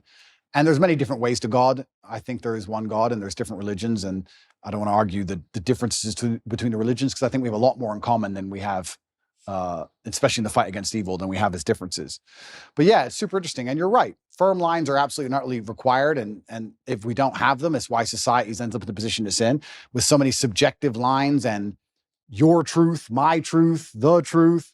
And you're completely correct. It's not very often I sit with somebody who I feel like says something and I feel corrected, but you're right. Live and let live is hijacked. Yeah. It's hijacked. And it's unfortunate that me as a person now, especially, and maybe this is more of a personal thing. Maybe this is more of a personality trait, where I'm in the position I'm in. I'm saying what I believe is the truth, and I'm out here trying to help people, and I'm saying about the difficulties I went through in my life so others don't have to go through them, just as you said. But if somebody doesn't want to listen to me, I'm like, okay, you don't want to listen to me. I don't care. You do what you want. But that live and let live mind frame can be hijacked, because when I'm saying to people, okay, don't do what I want, or don't do what I believe to be good, don't do what God believes to be good, do what you want, I don't care. And then they get in a large enough group and they end up attacking morality. It redefines, normalcy. It redefines morality. And, I recently was sitting down having a conversation with a friend of mine, Brandon, and when I first got into politics, I wasn't so staunchly against homosexual marriage. I didn't speak out on certain things, abortion. And then I saw it firsthand. I just examined just the differences in my relationships with heterosexual couples and homosexual couples. And homosexual couples, I'm talking about two men. You don't realize that God designed a man to be with a woman because it prevents men from giving entirely into the worst components of who men are. Just having sex all the time. Yeah, right? You can't do that. If you're with a woman, okay, maybe it's menstruation, maybe it's pregnancy, maybe it's afterbirth, but there are these natural barriers that make it so that your relationship has to be about something else other than just sex. When I'm with my homosexual friends, they talk about sex. I don't think they realize that heterosexual couples don't just sit down for lunch and be like, we banged 20 times last night because we could. They think that that's normal. So then you talk about how that bleeds into pornography, that bleeds into wanting to talk about sexuality in the classroom, how that might bleed in to suddenly wanting to speak to children about sex and go, oh, this is all normal. It's actually not normal, but because it's normal in a homosexual relationship, you think that it's actually normal. Totally right. And so I have suddenly realized, and this is why I become so staunchly conservative, how it all bleeds into everything. And there is such a thing as objective rightness, and there is such a thing as objective wrongness. Completely correct. And I agree with absolutely everything you just said. So my question would be then, what do we do? Do we force everybody to be Christians, or force everybody to be religious, or how do we do it? Well, I think the first thing is having the courage to talk about it. And nobody even talks about these topics anymore because they just go, oh, they've won, so we need to let this go. And more you're seeing culturally, people are afraid of being canceled. I mean, what I just said to you is grounds for a cancellation. How dare you question this? How dare you? I even believe now, after seeing the ways in which society has made children believe that they're all trans. I went to university, I went to high school, I didn't graduate with a single trans person. Now you want me to believe 1 in 4 children suffers from identity issues? No, that's socialization. Completely. You place that on them. So is it such a far stretch to imagine that the same happened in the when homosexuality came to America, and then we popularized it and we put Ellen on TV and we gave Melissa Etheridge a platform, and suddenly pride parades were happening everywhere, whereas you don't see this here. You don't see this here in Romania, where we're sitting, because we haven't. This is the power of culture. This is the power of pop culture. When you make something, you have to go the other way. Completely. You need to normalize it. You need to say, actually, this is abnormal. Absolutely. And this is what normal is. And it's not both. So yeah, I've become very conservative in all of these perspectives. And you're completely correct. You nailed it. When I said, do we force everyone to be Christian? You nailed it by changing to the exact thing I was going to say. It's about culture. It's a cultural issue. And it's completely and utterly correct. And I think that's actually one of the reasons why. I mean, I don't state this with arrogance. I don't want people to understand. I'm not trying to be arrogant. I'm trying to make people understand the situation I'm in. I was the most Googled man on the planet at one point. So I had a massive impact on the culture, and it was dragging in the complete opposite direction that the culture wants to move in. Mm-hmm. I'm dragging men in the complete opposite direction that the Satanists and the people who want to turn us all into slaves want us to go in. So I think that anybody who sits at home and realizes that my legal troubles appearing basically directly after that is a coincidence, then you're awfully naive.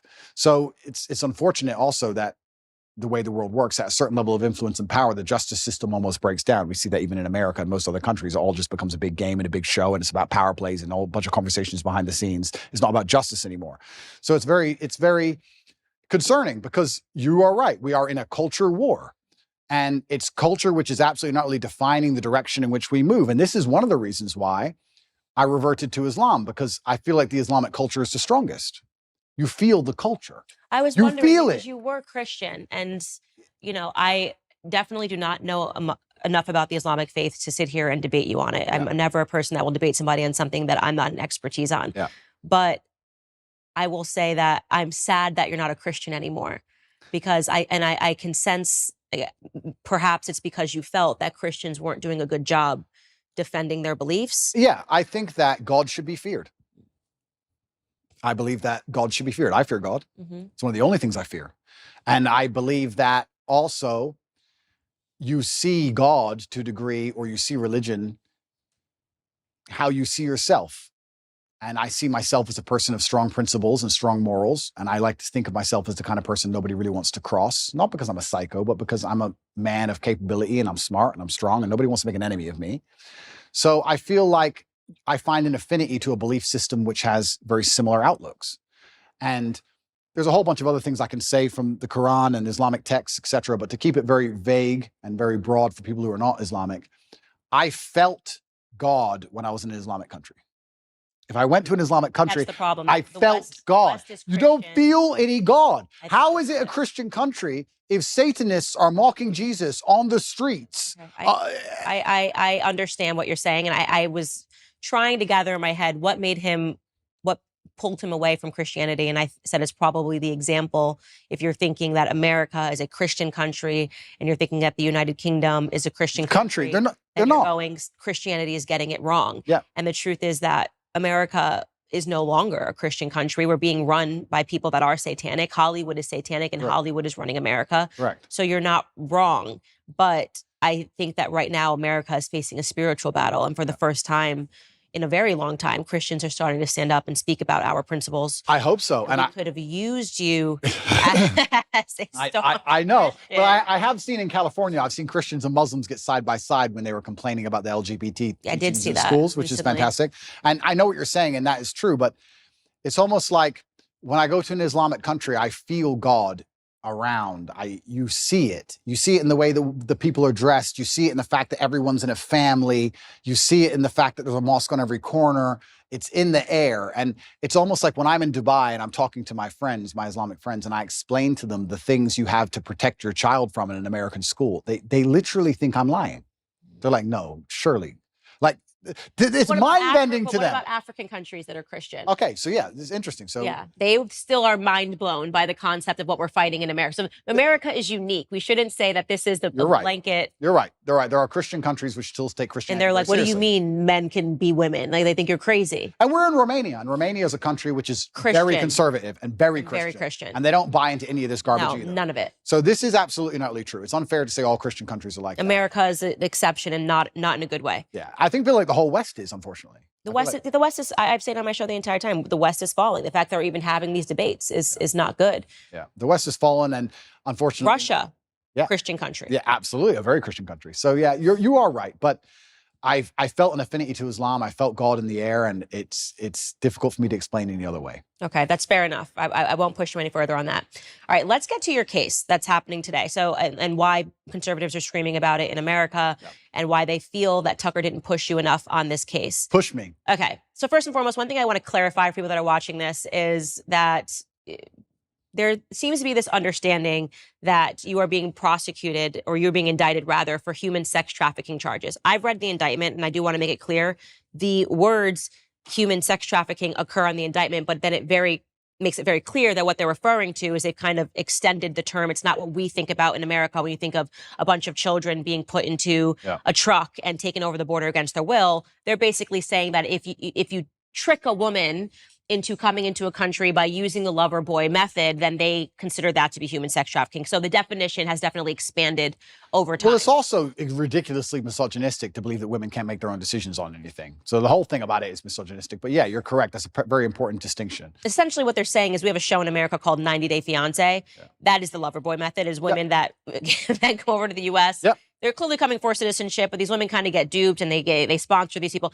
This would be the same vein of what they're trying to describe. I've read it myself, of what human sex trafficking can be, which is it's an a absolute woman reach. fell for you, fell in love, moved over here overseas, but it's only because you were very convincing. Yeah. That is the definition given in the indictment of what they're referring to. Correct. So I'll give a very quick rundown on the case. Everything from these old videos, old clips, my webcam company, things that happened 10 years ago have absolutely nothing to do with the criminal case. Absolutely zero. Anything you see from before 2021 has nothing to do with the case.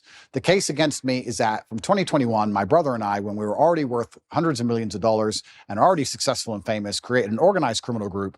And our intention was to convince women to move to Romania to make TikTok videos so we could steal the TikTok money. And TikTok, and they mention OnlyFans. Correct. On the indictment page. And they say that you did this using the lover boy method.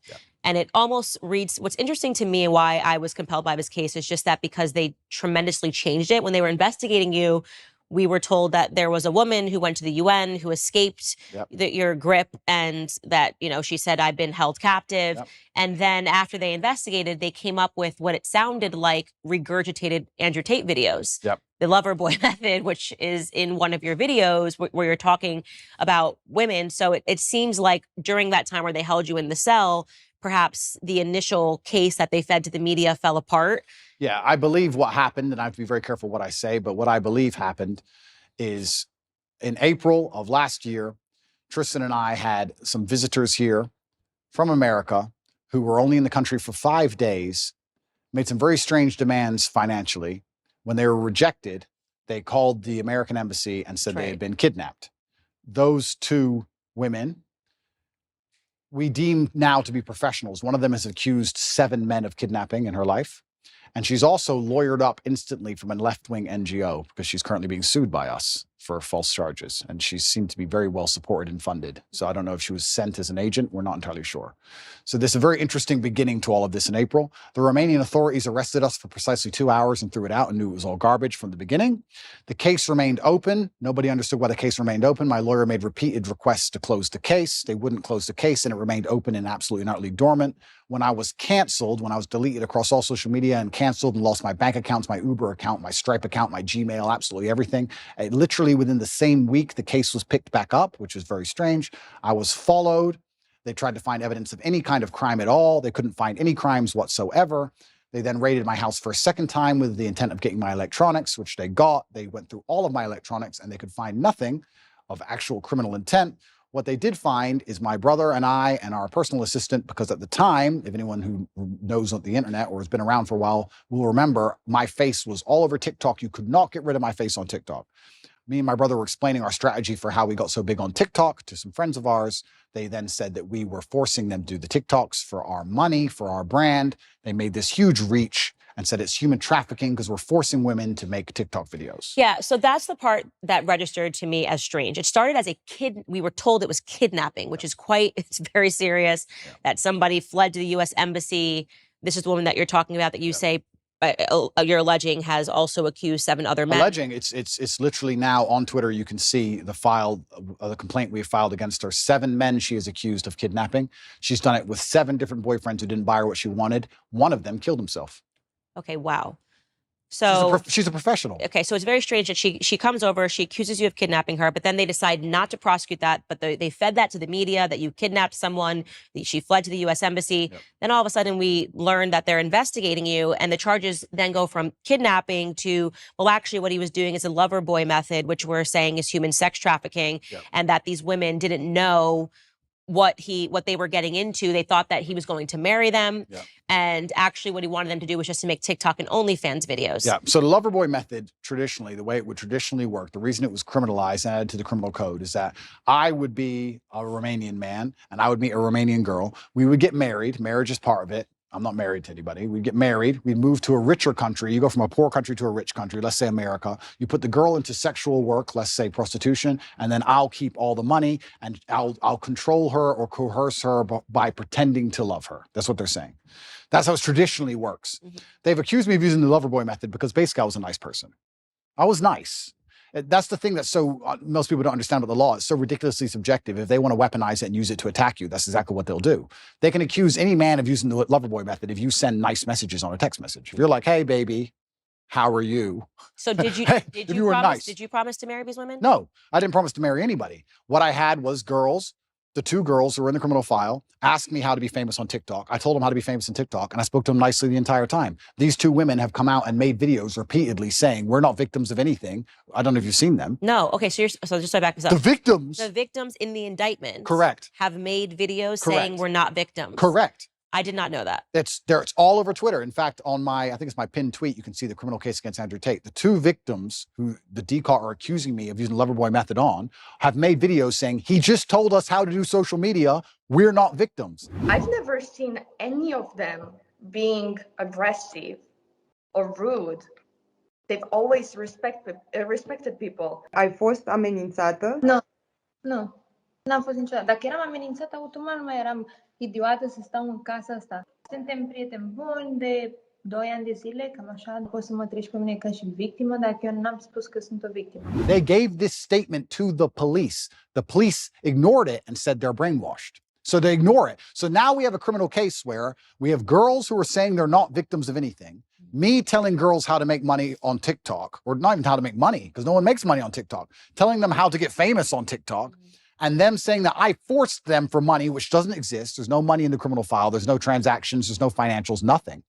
The girls themselves have given statements in my defense. They're being thrown away so they can continue with this case saying that I've brainwashed the women. So now we have, imagine in court, my brother and I, and the two victims all on the same side, Insane. saying nobody's done anything wrong. We're all friends. We were talking about TikTok accounts. And then you have the state with no witnesses on its own saying you're victims and you're bad and you're going to jail.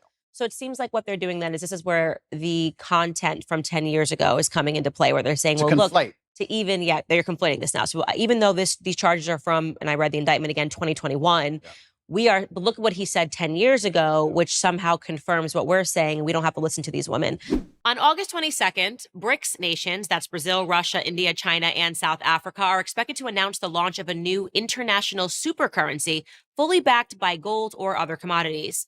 This is part of their long-term plan to supplant the U.S. and the dollar as cornerstones of the global financial system. You can protect your IRA or 401k from fallout from this landmark announcement by diversifying with gold from Birch Gold. Historically, gold has been a safe haven in times of high uncertainty, which is right now. When currencies fail, gold is a safe haven. How much more time does dollar have? We don't know. Protect your savings with gold. Birch Gold has an A+ rating with the Better Business Bureau, plus thousands of happy customers. So text Candace to 989898 and get your free info kit on gold. If a central bank digital currency becomes a reality, it will be nice to have some gold to depend on. Again, text Candace to 989898. So I do want you to contextualize this video that has been circulating on the internet of you talking about the lover boy method. So we'll take a look at that right now. Sure. You cannot get a girl to work for you having fun. So the recruitment process is the same as the PhD course. You message them on Instagram. The PhD course is my recruitment system. I don't mention webcam until after I've had sex with the girl. If you're on dates and you're trying to mention it and shit, it just doesn't work. It puts them off. I'd never do that. That's disgusting. I'm not a whore. It's just not gonna work. You continue as normal, no mention of webcam. You the girl. After you the girl, you do the PhD test. If she passes the PhD test and she wants to be with you, then you start mentioning things like, yeah, but you know, you're always busy. You're always at work. You can come work for me. Okay, so first question, when was this video taken? Yeah, so this video is from 10 years ago, and this is me explaining how having a webcam company, it's actually a larger video as a whole. I'm explaining how having a webcam company can affect your relationships and how it affects your dating life. It also explains the fact that one of the girls I was dating at the time was working on webcam at the time. And it's explaining my general, overall, explains my life and how things are affected owning a pornography company, because obviously a lot of women will be put off by that. It doesn't explain, it doesn't say, I have to be very careful how I answer this question because I'm currently under an investigation, right? So I'd be very careful how I answer it. People are trying to chop it up and say that it says I am using the lover boy method to somehow convince women to do things they didn't want to do. This is obviously not the case, and none of this is in the case file for a reason because it doesn't exist and none of these women are upset. But this is simply me explaining, it's actually a dating course I made a long time ago, and I'm a little bit embarrassed about it, to be honest with you, because it was 10 years ago and I was talking about women and dating and things in a way that I wouldn't talk about them anymore. Right. So yeah, you look very young in the video. I'm super young and I'm talking about, hey, when you sleep with this girl or you meet that girl or you meet this girl on Instagram and I have a webcam company, I don't tell them I have a webcam company. And I just think all that's kind of crass and it's below me. And I don't really like talking about it. And it's amazing how things change as you mature and you get older. But once again, I was a much younger man. I think if you were to take any 24-year-old and look at the stuff he puts on the internet, some of it's going to be stupid. And I think if you look at anybody who made things 10 years ago, some of it's going to be stupid. It's absolutely not really not criminal in any regard. There's nothing criminal about it. It has no bearing or any interest in the current case. But yeah, I was talking about how I don't mention I have a webcam business. The basic premise of the video was me explaining that I don't mention I have a webcam business ever, and that I'm Mr. Rich and I have this nice car and I go on dates with girls. And sometimes when I say I have a webcam business, some of them want money and they want to work for me. That's the basic premise of it. Right. I'm glad to hear that you're not proud of the video. And I think that that's one of those things where I say that people don't allow you to grow up from things that you've done or said in the past. And this is obviously when you were operating a webcam business. You're Completely. talking about. And that's the whole thing about the human experience. We're supposed to grow, right? And we're supposed to make mistakes, and we're supposed to learn from them, and we're supposed to evolve as people. And I'm certainly not proud of the video. When I say I'm not sorry for what I've done, I don't mean it in a, I would do the same things again. I don't mean it that way. I mean that at the time I was a lot less knowledgeable and I was younger and I made some mistakes. And just like I'm sure Jay-Z would never sell crack again. Right. Exactly the same reason I would never make a stupid video saying something so stupid again. I also could have never predicted the fact that I was going to become one of the most famous people on the planet. Right. I didn't see that coming. And if I did, I would have been a lot more careful with what I said and how I said it. And I do think that it's part of every person's journey to make some mistakes and learn from them and grow from them. And I kind of find it interesting that if I was a reformed drug addict, there'd be no problem. If I was a reformed murderer, there'd be no problem. If I was a mafia boss and I'd sit here and I'd killed 3 people and we were doing an interview and I was like, yeah, I used to kill people. I've done my time. I'm out of jail now. I get less flack than if I made a video talking about dating when I used to have a business that did webcam than I currently get, you know? So all I can do is understand that I was a younger man. I did the best I could at the time. And I was trying my very best to survive in a very harsh world. And I understand now that a lot of the way I said things, I certainly shouldn't have said them that way, but none of it is criminal. Right. And it, again, has no bearing on your case today, but I want There's literally no bearing. And it's that conflation. video is being circulated without, like, people think that video was shot last week. Correct. And that's what's so good, because it's good to mention that, because people are trying to conflate them. Because in the current case against me, there's no case. Mm-hmm. Everybody understands there's no case. We're now in a situation where if the legal system's completely fair, then the case is over. So what they're trying to do is they're going to conflate with old videos of mine, and they're going to try and muddy the waters and gaslight. And I will say that I am unhappy those videos exist, and I will say I wish I never made them, but I won't say that I'm sorry, because at the time I did the best I knew how to do. And I think that's important for the young kids that are following you, especially the young men, to know. Like I say, I always hope that I talk about the mistakes that I made, and I probably wouldn't even categorize them as mistakes. It's just things that I did. And if I could go back, of course, I wouldn't do it. Hindsight's 2020. Yeah. But it's important for them to hear that. You know, I'm not proud of that, obviously. I'm not proud of it. And that's why I never push them to the world, and that's why I never, propagate them in any way. Unfortunately, there's a weaponized attack against me where they still exist. Mm. And that's why I do so good to talk against them. I think that if you want to tell kids not to do drugs, you usually have a reformed drug addict to stand up and say, don't do drugs. I was a drug addict. It was a mistake. And I think that gives you a degree of credibility. So for me to sit here and say, be a lot more careful, one, with the way you say things on the internet, especially. 2, be a lot more careful with your interactions with women as a whole, especially in light of the Me Too movement and all these other things. Be very respectful. This is a small clip. If you watch the video in its entirety, I actually talk about extensively about how you don't want to make a woman feel pressured. You don't want to pick up a rape charge for no reason. If she feels upset or sad, make sure you get her a taxi home. I talk about all these things in the same video. So this is still the worst part of a very long form video taken out of context. However, I just think there's a lot of lessons to be learned from it. And yeah, if I have to be slightly embarrassed and a little bit taken aback by them so I can teach people the lessons, then I'm going to teach people the lessons. And the basic premise is I was explaining how I have a webcam company and how it affects my romantic life. And that was how it was all encompassing and went together. And I think when I made the video, I got like 28 views. Yeah. And now it's being circulated. And I'm being told I'm the worst person in the world by people who pretended they'd never done anything wrong for the last 10 years. And also there has to be a degree of time. I like to think there's a statute of limitations. Like, how long are you going to hold? They will for the rest of your career. I'm sure they will. And it's fine. And that's fine. Mm-hmm. But I mean, it's just like, okay, 10 years ago, a decade. Yeah, they're going to keep making you answer for it in every capacity. I've seen that. God forbid you misspeak, you miss a word while you're saying something, they will circulate it over and over again. That's just the world of social media. For me, what I feel is I don't feel guilty about them, but I do feel embarrassed because I don't feel like the way I spoke about women or the way I spoke about romantic relationships is my current view on romantic relationships. I think I've certainly matured. I was a young, brash, arrogant guy. This is what happens when you have a young kickboxer who's beating everyone up, who's making a bunch of money from the streets. I was a young, brash, arrogant guy, and I spoke in a way I perhaps shouldn't have spoke. And I'm sure if Jay-Z makes a song today, he won't speak about women and crack and drugs the way he used to speak about women and crack and drugs. It's just the reality of life. And you have to grow, and you have to take the embarrassment which comes from growing. So I will certainly sit here and make sure, I think the whole world understands that that's not my message. That's not what I'm teaching young boys today. The young boys who are following me today have no interest in these videos and don't watch these videos unless they're pushed by haters. And I think that overall, I'm a net positive for the world. I think that men being so disenfranchised is, I want to say something quickly about the British school system. The English school system has attacked me, and they're trying to put me, they've spent billions of dollars trying to remove me from schools because young boys were running around saying, what color is your Bugatti, and repeating my sayings. I don't think I can really truly be held responsible for the fact that young boys repeat a saying, especially one that's not particularly aggressive. I think that shows that the young boys are looking for a hero and someone to look up to, and I feel like I'm filling a gap. And that's why I understand it's so important I say very good things and teach very good things.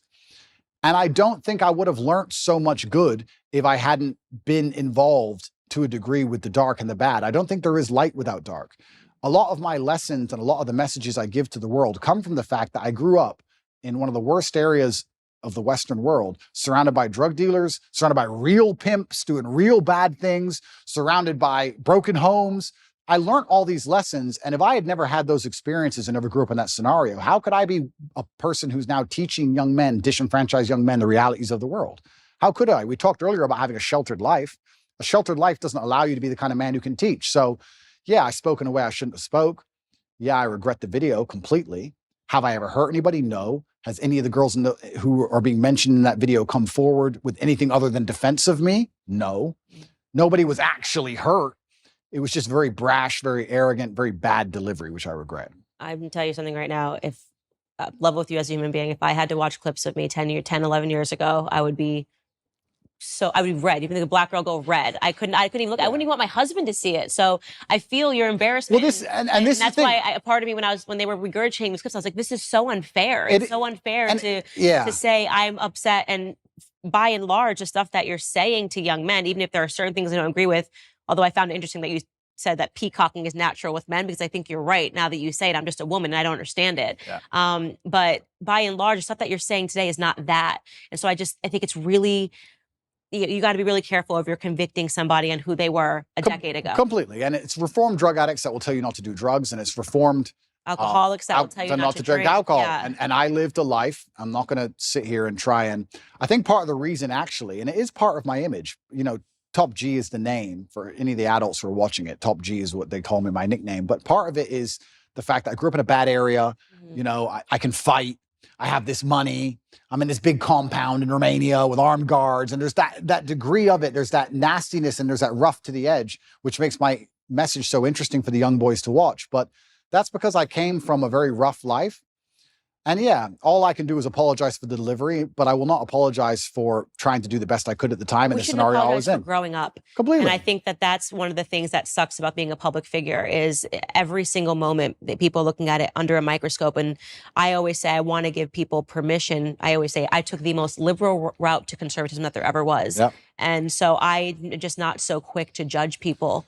And also I like to think, and this is one of the things I do say, if the most advanced forensic detectives on the planet with years of effort, if the worst they can drag up is me talking about women in a slightly derogatory way, I'm kind of happy with that. And I'll be honest, because I scroll Twitter and I see all these liberals who attack people all day end up getting ousted for child porn or this or that, real things. And I'm like, thank God I have no skeletons for real, So that's the worst version of me that anybody's ever going to see. And it was a long time ago and I learned my lessons from it. And I do my very best to teach the lessons I learned, just like you said, to help people avoid going through the hardest way to possibly learn a lesson. And that's the reality of it. But that has no bearing on my current case. And I think that's what the confusion in my case is currently. People think that my case has something to do with that, even though they're completely unrelated events. Right. And that's why I'm trying to clarify and talking to you, because I've realized that there's a lot of conflating going on. And a lot of it is because America, I feel, is just now being sort of introduced to you, whereas in the UK, you've been around for a while. And there was one, and I'm only familiar with your UK brand because of my husband. So I know that you've been big in the UK circuit for a very long time. And there was an old video that surfaced of you spanking a woman with a belt. Yep. Tell me you love me. Say it like you mean it. Say it like you mean it. You message one other guy ever again, whether we're together or not. You understand me? This obviously has made it through the UK media for years. And I know what that is based on my understanding of what happened with Big Brother when you were on Big Brother. But Americans are just seeing this video in a long montage of awful Andrew Tate videos. So I want you to explain to them what that was. Sure. And again, this is another example of when the woman has already spoken out and clarified that this was not her being abused, but Absolutely. Yeah. The woman's already come forward instantly after the video. She came forward and made a video and said, look, this is between me and Andrew, and he never hurt me, and I love him very much. And this is something that personally happened in the bedroom. Hello everyone. I just wanted to say something about the video that's been released recently about me and my ex-boyfriend, Andrew Tate. Andrew is my still great friend. What you guys saw on the video, it's just what we used to do. It was just pure game. He's a great guy. He would never hurt anyone unless he's fighting. And I just wanted to let you know that this is a huge misunderstanding, because I heard he got kicked out from the house because of it, which I found very unfair. It's because it was just pure game. It's just what we used to do. And it's actually interesting because when I got arrested, even recently, even though me and her are no longer together, she was also doing videos in my defense. She made a very recent video a few months ago saying, once again, very nice things about me. He is not a human trafficker. He would never rape anybody, and he would certainly never ever human traffic anyone either, including his brother.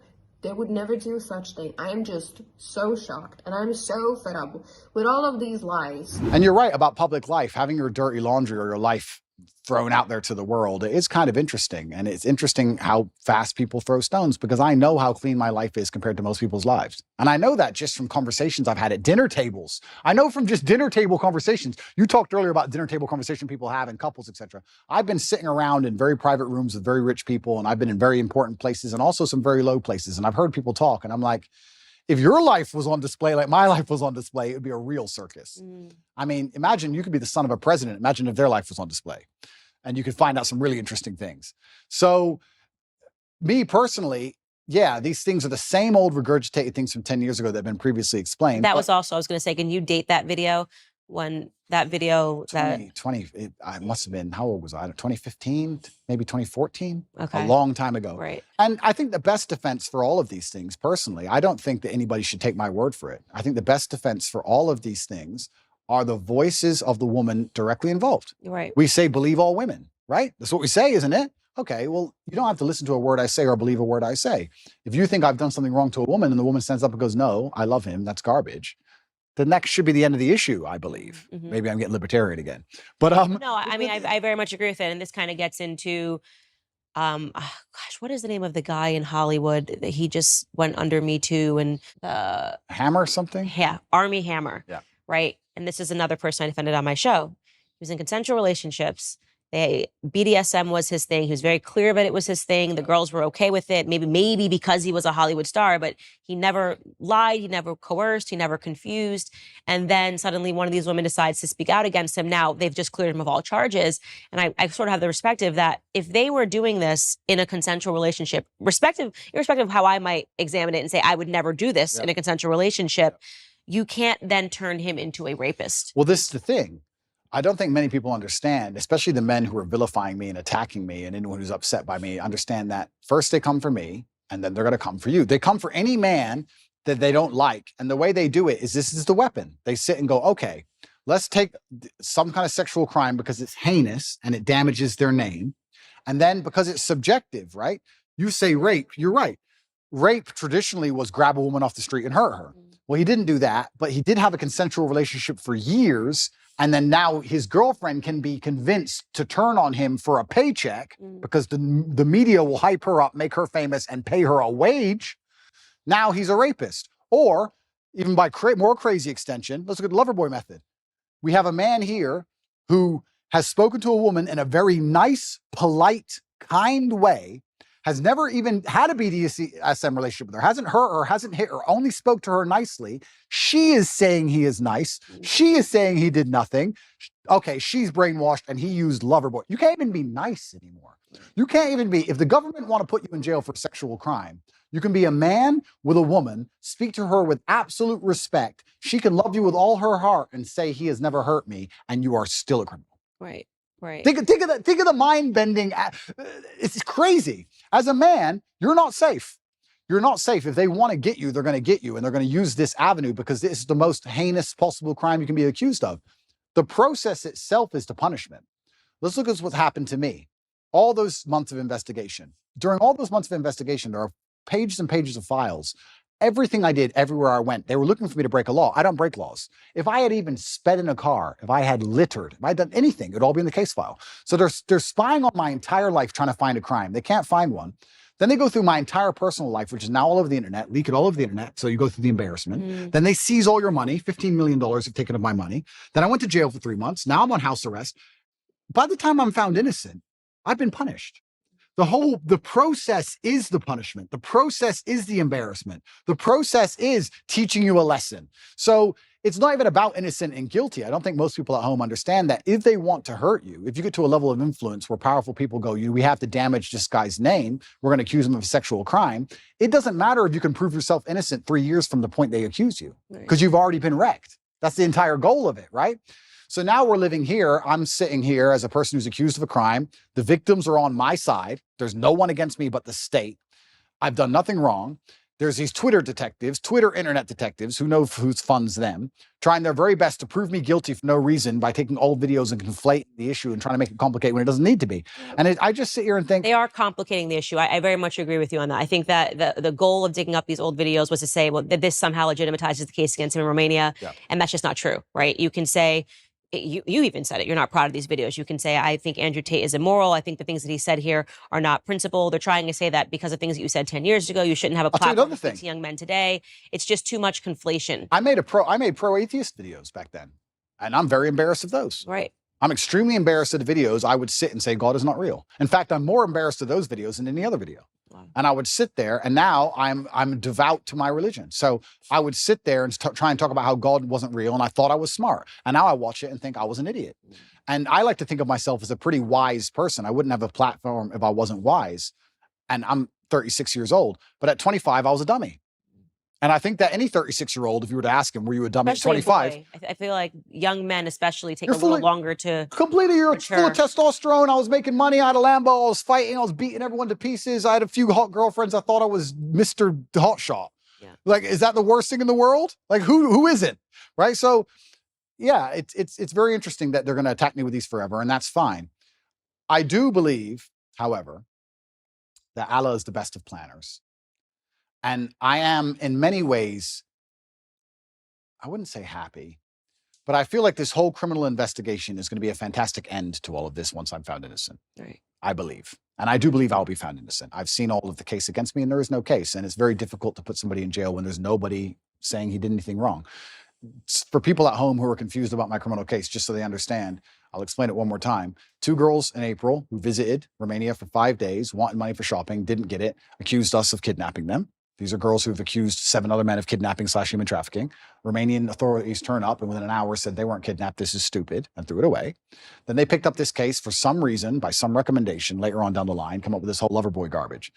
The 2 girls, there's 4 girls in the case. 2 of the girls who were accused of, who I've supposedly lover boyed, are on my side.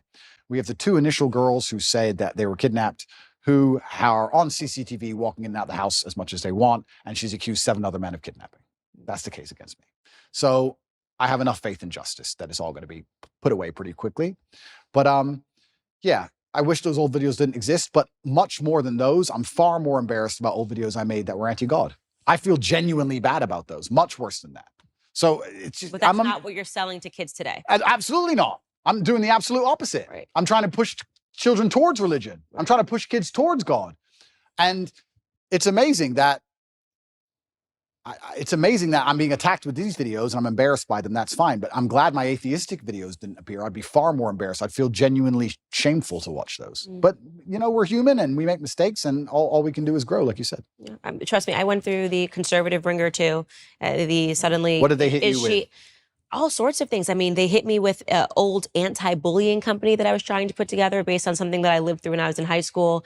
And they tried to say essentially that I was trying to dox people. I still have to answer for a splash page for an anti-bullying company that I tried to create with the most goodness in my heart. And they still throw it at me. She's a fraud. This is not what she actually thinks. I mean, I have to answer the conspiracy. Some things are even crazy. That George's father is somehow related to the Rothschild. And I mean, it gets crazy. And the bigger your platform becomes, the more they dig into your history, and they'll dig into ex-boyfriends. I mean, it never goes away. But I I'm hardened to the process. I am who I am. I'm proud. I actually am proud of a lot of the things that I lived through, a lot of the mistakes that I've made, because it made me who I am today. It's interesting you say hardened to the process, because I think I am too. Because when I watch old content of mine or things I wish I didn't do or say, I will feel guilty, or I'll feel shameful, or I'll feel embarrassment because of me. I don't care what people think. I don't care if some conservative wants to watch a video and make a video. I don't care. It's about me and my own personal morals and my own personal morality and how it's evolved and how I feel about things I've done. It's all about me. It's internalized. I don't care what these people say externally, because I know that nobody is perfect. And I also stick by this, and I've said it many times, but I know it absolutely not to be true. Anybody who is attacking me, if they'd been under the level of forensic assault I've been under, would have far worse things out there in the public, I'm sure. Right. And I know that one of the charges against you is that you're materialistic. You're describing that as peacocking. And it's funny, when I see you with Lamborghinis or whatever, I don't know anything about cars, whatever the cars are, I always think of, I'm friends with a lot of UFC fighters. And one of the ones that I have great respect for is Colby Covington. And it's so funny because when I have my podcast, he's sort of this quiet guy, super respectful, just not at all what you're getting in the ring. And when we talked about that, he said, no one paid attention to my fights. And then suddenly I'm in Brazil. I think I'm about to get dropped. Then I start talking a bunch of trash. And suddenly he's got a huge audience behind him. And this is part of the men like the bragging, the men like the peacocking. And so I love it. And that's why I say, when I see some of these videos and I see conservatives assigning like real meaning to you saying stuff that is just so obviously content for young boys. It's the only way I can describe it. I mean, this is just like a bunch of guys just being guys, and girls just be like, this is so stupid. That's my reaction to it. It's so stupid, but why are we trying to assign real meaning to this? This is like guys, this is how guys have fun, the same way that girls sit around and talk about Real Housewives. Absolutely. It's bravado. It's girls are into, my husband cannot do like 5 seconds of hearing me and my girlfriends talk about things. He's like, I'm out. And this is what, when him and his guys are together and he's like, they're fishing and the first catch, you got to bite the head off. I'm like, that is so stupid, so ridiculous. Why are you biting a head off of a fish? But it's just boys being boys and girls being girls. And so I think that people should not assign, like, I mean, I've seen really stupid videos of you and they're trying to really assess these videos as if this is like, I'm like, this is just what I call posting. They're taking it. Now you see Colby, he's got these hot girls in bikinis, he's behind cars on his thing, and I think it's hilarious, and I think it's funny because I get it. It's not for me.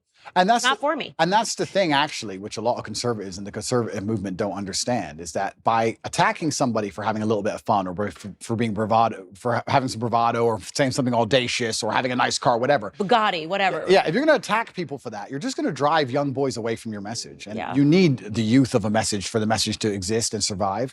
If you're going to just be Mr. Boring and be upset by everything, then nobody's going to want to have any affiliation with it. I really do believe the reason liberals owned the culture for so long is because liberalism overall, it's not, because when you become spiritual, you understand that it destroys your soul, but it looks fun. It does look fun. It looks fun because there's no rules. And you can do a bunch of dumb stuff. You can take drugs, you can run around, go to orgies and watch porn and sleep with all these degenerate women, and they're all promiscuous, and it's a big party. It looks fun. And we talk about culture and how important it is to win the culture. Okay, well, then I come along and I'm largely conservative minded and I have this massive fan base, and then you're going to attack me and say, Andrew has a car, that's bad. Well, they're like, is that the fight you want? Is that how you're going to win this culture war? I very much separate myself from the conservatives that do that. I'm like, this is, on my show, I'll show a clip and I'm like, I can't believe this is even being passed around as something that should be taken seriously. It's so stupid. It's so ridiculous. It's so obviously content for guys. This is what I imagine if my husband left to his own devices and he's around all of his lads in the UK. I mean, the stuff they talk about is just so stupid. But then he thinks the same thing about me when I'm with all of my girls. It's so stupid. And we do need to stop being so severe. Okay, it's materialism. Okay, I get what you're trying to say, but also this is just fun content for guys. But then let's also talk about the materialism thing, right? Because it's interesting to me that conservatives will sit and say, oh, materialism is bad, or it's anti-Christian, etc. And I understand where there might be a point to argue there. But I tell you something, if you're completely and utterly broke, then you need the government to eat, then you're in a lot of trouble. We talk about the matrix and resisting the matrix. One of the tools to doing that is financial freedom. And that's just one of the baseline realities of it. I'm not saying you should sell your soul for money, absolutely not. But if you want to truly resist the matrix as a whole, you need to have money to do it. It's pretty hard to do when you're broke.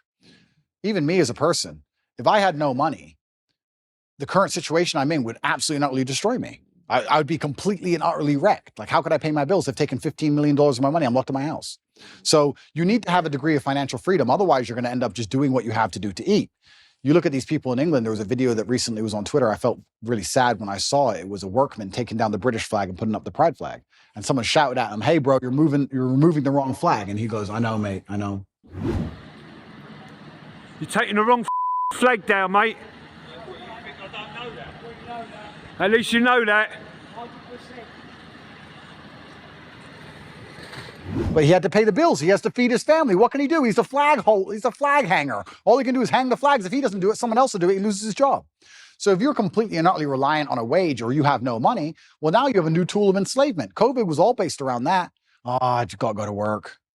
Just get the injection. I got to wear the mask. I got to fly. I got to work. It takes a lot of money to sit down and say, no, I'm too principled.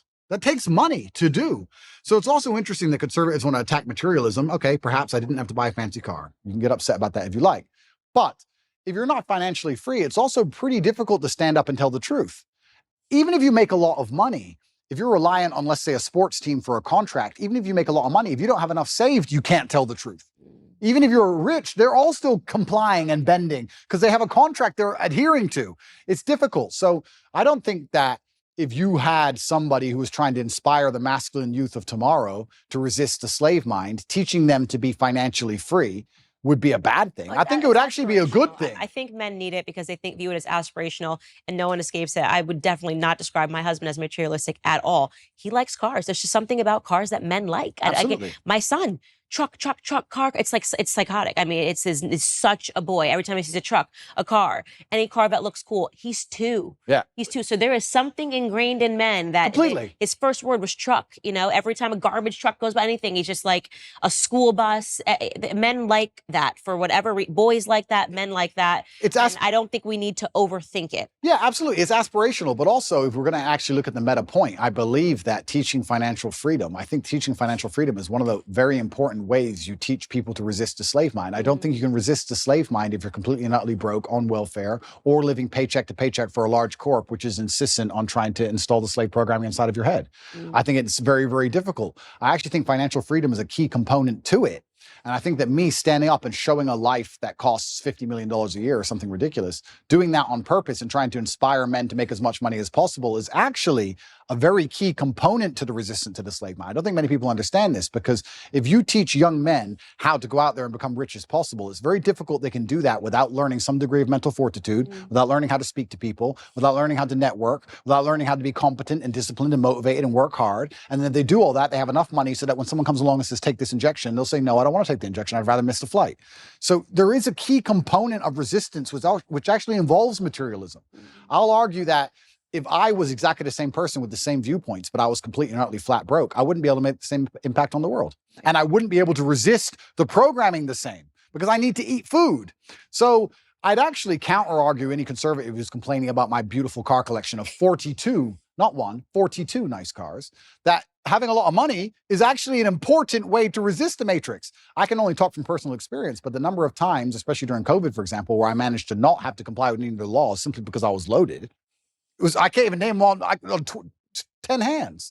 So materialism is important. I think we should be teaching, especially the young boys, especially people who understand, who want to live in a very rational world, who want to live in a world which is based on common sense and dignity and honor and respect and all the things we're trying to teach through conservatism, is that if they don't have a degree of financial stability or financial independence, they're going to end up getting wrecked anyway. They're going to work for Woke Corp. And Woke Corp's going to change its Twitter picture or X picture, whatever it's called now, to a pride flag, and they're going to be screwed anyway. So you have to be teaching to a degree financial independence. I don't know why that's seen as a bad thing. I'd actually really like to argue that point with who was complaining about my car?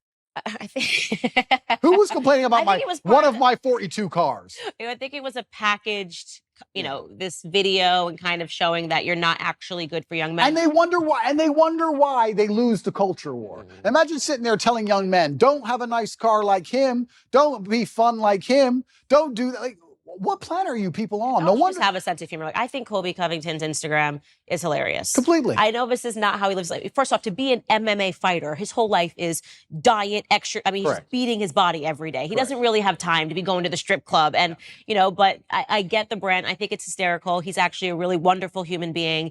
And I'm happy that I'm not so serious that I don't see the humor in this. And boys love it. They do. They do love it. And I wonder if these people really don't see the humor or if they're just so desperate to find an attack vector that they're Yeah, just I going to don't get know. That's a upset good by question. jokes. Yeah, I think that's a good question. I think, but I want to get to what your belief in is in terms of when you start talking about the Matrix, because I will say, some of the people that have been going after you, Liz Wheeler obviously has been one of them. Who? Liz Wheeler has been one of them. I think you Who? blocked her. Ali Stuckey has talked a lot about it. I know these young women. They're not a part of the Matrix, okay? I have a lot of disagreements with them. Stylistically, we have disagreements. Ali is a means what she says. Even if I disagree with her point, I know she means what she said. It's not an act for her. She's not trying to do anything. She says it because she believes it. I've known her for years. She's actually been very good to me when people were very the guard of conservatism. Ali had me on her show. She had a platform for me. Liz genuinely believes everything that she's saying. I don't think she's a part of the Matrix, even if I think that there are some pieces of it, of your life and why people gravitate towards you, that she doesn't fully understand. And maybe she never will understand it. But they, to me, are not a part of the Matrix. Okay, so let's talk about what the Matrix is Sure. and what the Matrix isn't. Sure. Let's talk about the Matrix. Before we do that, let's talk about this recent conservative attack. I want to make it clear that I don't watch basically any of the attack videos made on me. I'm busy and I'm very happy with my life, and I don't allow attacks on my psyche. If somebody makes a video that attacks me, I don't watch it. I don't watch it because I don't want to watch it because I don't care. I don't watch them either. I don't care. Yeah. And I don't say this to insult Liz or anyone else. I don't know them enough or respect them enough to give a shit what they made or what they say. I don't care. So I can't talk about the specifics of what she said because I don't know what she said because I didn't watch it. However, I don't believe it was well-intentioned. I think that there is certainly a degree of jealousy that came with my massive influence and the number of views I got on the Tucker Carlson show. I think that the fact that 10-year-old videos, which have been debunked 30 times, are now coming up again is not well-intentioned at all. But I can't be entirely sure of that. So I can't comment specifically on their attacks because I haven't watched their attacks. I think they're seeing those videos for the first time. That's why I said I'm trying to bridge the gap between, I only knew about those videos for a long time because I've been paying attention to your UK career. Yeah. I don't believe these people have been. I think the first time they were introduced to you was on Tucker Carlson's interview. Yeah. If I'm guessing, I have not spoken to them, but so they're just seeing this. Then somebody starts circulating old clips and they are like, oh my God, this person, this must be true. Again, guessing, have not spoken to them about you at all. Got it. Well, it's up to them to come to their own conclusions about me. I'll live my life and I'll continue to live my fantastic life and I'll be the best person I can be, and they can come to their own conclusions. They can make videos in support of me or attacking me for the rest of human time. I'm not going to watch any of it. I'm not interested. Right. So that's those two. But in regards to the Matrix as a whole, the Matrix, I believe, and I use the term The Matrix from the movie because I think it perfectly describes the world we're in today. I believe we're living in a false reality which is projected inside of our minds and it's designed to distract us long enough for our bodies to be abused. In the movie, it's for body heat. In the real world, perhaps it's for some physical labor. But I believe that we're not living in a real version of reality. I believe there are gatekeepers on the truth, the agents, who try their very best to keep us asleep. And I think the end goal is to keep us distracted long enough for our body to be utilized and then for us to die. Who is the Matrix and what is the Matrix as a whole? I have to be very careful what I say, and I don't want to get in too much trouble. But I think anybody who is perspicacious enough to understand how the world works understands that the media machine is trying very hard to keep us convinced of certain ideas and also to keep us arguing about very unimportant ideas. So people behind the media machine who decide what goes on the news can do whatever they want to do. Mm-hmm. And the things they do usually have dire consequences to all of our lives. Right. So I would say that the Matrix as a whole is the media machine from the projection point of view, and that the people who control the media try very hard to make sure they have ultimate control over all governments and all important decisions on the planet. I agree. I totally agree. Welcome to the conspiracy. Welcome to the conspiracy. Don't listen to my podcast. I'm in on like CIA documents, like showing people it's not a conspiracy theory. These are declassified CIA documents. These are things that they actually did and that nobody pays attention to because it happened 60 years ago, but it's been declassified. You know, all the operations that they had, putting actual journalists under CIA pay. I mean, it's crazy. Following the death of JFK, why did they do that? Why did they suddenly feel it was necessary to have journalists on payroll following the death of a president? Yeah. Who there were a lot of questions surrounding his death. So you've got the right audience with me in terms of that. I think the media is the enemy of the American people. Yeah. That is why I liked Trump calling that out right away, talking about fake news. What I don't understand is why anybody listens to anything they say. I know it is because they've been caught lying so many times. Mm-hmm. Is it just because they lie on repeat over and over again to the point where people just accept it? Is it because it's cowardice and accepting that these people constantly lie to you makes you adopt a worldview, which is scary because you have to now think for yourself? I'm not sure what it is, but how after, especially the last 5 to 6 years, can you believe a word these people say to you? Well, because if they say it enough, it becomes true. And they've been able to show that if you say something over and over again to someone, they will accept it as a truth. And that was another declassified CIA experiment. Super interesting. They put a bunch of people in the room. So let's say there's 20 people in a room, right? And 19 of them are agents, and one of them is actually the person they're testing. And they show you a picture of what is clearly a banana. Yeah. And they go around the room. The last person they get to is the one that's being experimented on. Everyone else is an agent. And they say, what is this? And the first person says, apple. Apple. It's clearly a banana. Yeah. By the time they get to that 19th person who is not an agent, that person just says, it's an apple, even though it's clearly a banana. They don't even believe their own eyes anymore because they're going, okay, well, if 18 people in this room have said that it's an apple, what do you see? An apple, apple, apple. Then they just say apple. So there's a lot of evidence. They do it because it works. And everything around us shows you it works. We're right now debating whether or not, children can pick their gender. How did we get here? This is something that you couldn't even fathom when we were in high school, that people would be saying, like, your little boy could be a little girl. But we're here today, and actual adults are believing this information because it's been said enough times to whatever segment of the population that they're accepting it as true. So they do it because it's been effective. And that's why God is so important, because God is a hard line that you cannot be crossed, right? That's why you will not be libertarian. That's why I will not be libertarian. You will not be libertarian. That's right. No, but if you yeah, it's true. Because if you have faith, then there's rights and wrongs. Like you said earlier, there's sin and there's good, and there's a line that can't be crossed. And the psyop is very difficult to penetrate. And that's why in the Islamic world, for example, we have very little of these problems, because it's haram. Problem solved. Haram. Next. But yeah, it's certainly scary, and I don't think people understand how evil absolute power will make a person. I don't think people understand how petty and how vindictive and how degenerate absolute power will make people. I think there's a degree of naivety in the population when you talk about the Matrix and the people who are behind the media, and they believe these people might be powerful people or rich people, but not necessarily bad people.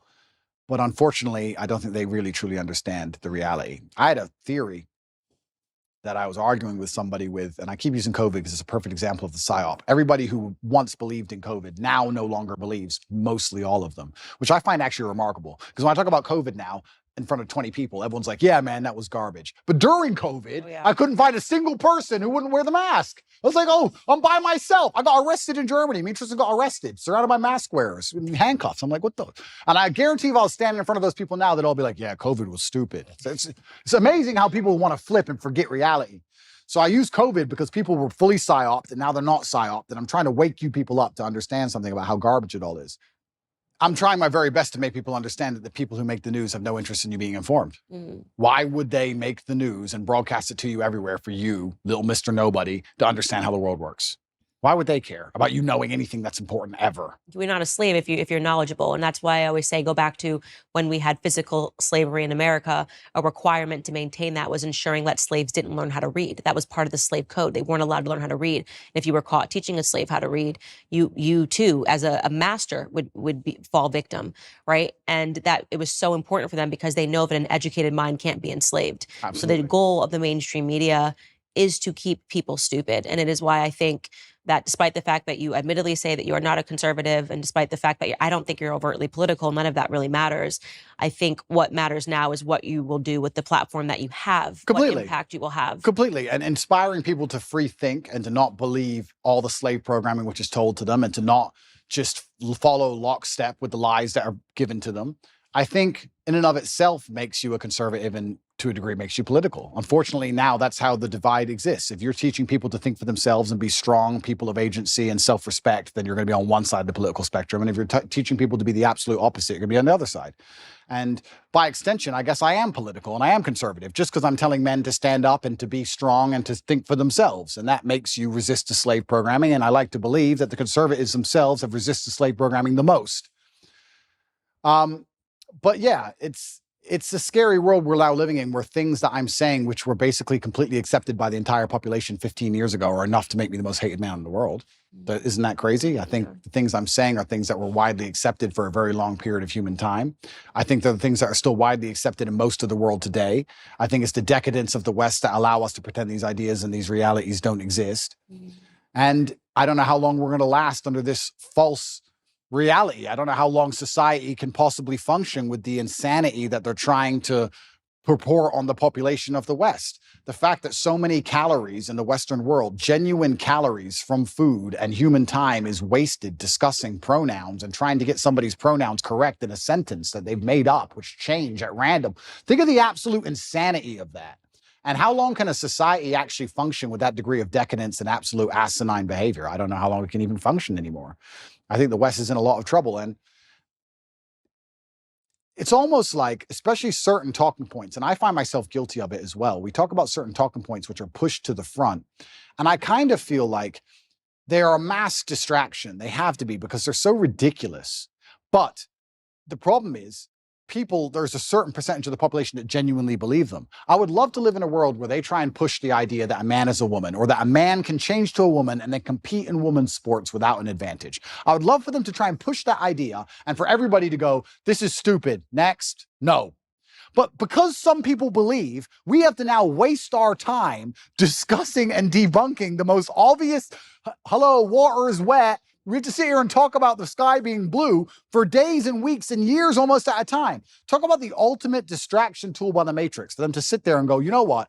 Let's come up with some absolute garbage and let's throw it to the front, and the smart people will fight against it, but enough dummies will disagree with it, and that will keep them distracted while we do something that matters. And I even find myself falling victim to it because it's so necessary, because a certain subsect of the population is so dumb that they believe it. If people were all just a little bit less receptive to the slave programming, everyone would stand up and say, no, you're going to try harder than that next. And we could discuss something that actually matters. And this is the point I was going to say earlier about COVID. So, COVID, I think a lot of people do not understand how petty and vindictive power can genuinely make somebody.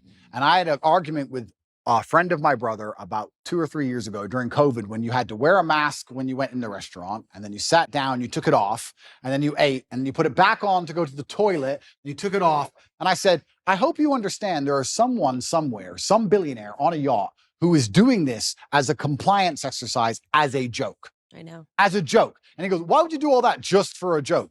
Because if you're in charge of the entire world and you have unlimited money, what's going to make you happy? A Ferrari? You've had Ferraris your whole life. Boring. All that you care about is power, compliance. It's all funny to you. It's vindictive. It's petty. Why not? You're in charge. For the same reason, if you're in charge of a big company, you're like, you know, I want you all in at 8:45 tomorrow. Why not? It's a power play. Ego, status, respect, all the things we were talking about earlier. These people are born into massive influence. Money doesn't make them feel powerful. They've never worked for anything in their lives. Now they have a little bit of control over you. They're going to make you do some dumb so they can laugh at you. I'm telling you, it was a joke. I say the same thing. I'm like, there's no way they're not just playing like Simon Says to see if they can actually make people abide by these things, and people keep actually abiding by them. There's no way that they're not sitting back laughing. It's a joke. They must be laughing because it's so preposterous. And people don't understand that there are people in the world who have power, who are literally vindictive enough to just mess with the entire populace for a joke. Mm-hmm. And I don't think people understand, when you look at the Matrix as a whole, and yeah, you talk about the media machine and how it's trying to push these ideas on you, and the people behind it do not have any kind of genuine intention. Mm-hmm. Their intentions are absolutely and utterly selfish. They want to feel good and feel powerful no matter what it takes.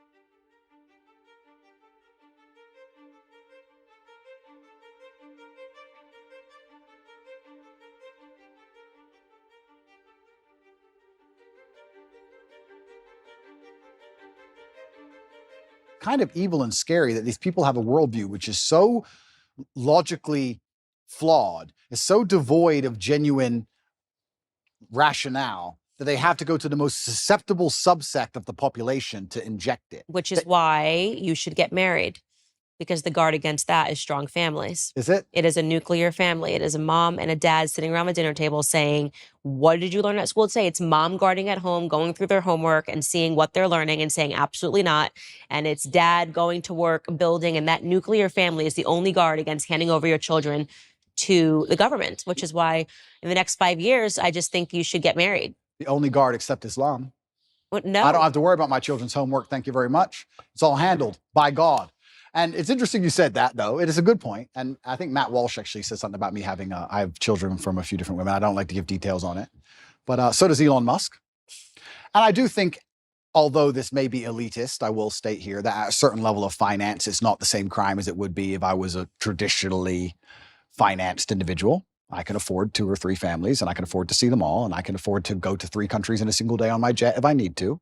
And I'm a very good father to all my children. I love them very much. And you're right. I completely agree with you. The nuclear family is the answer.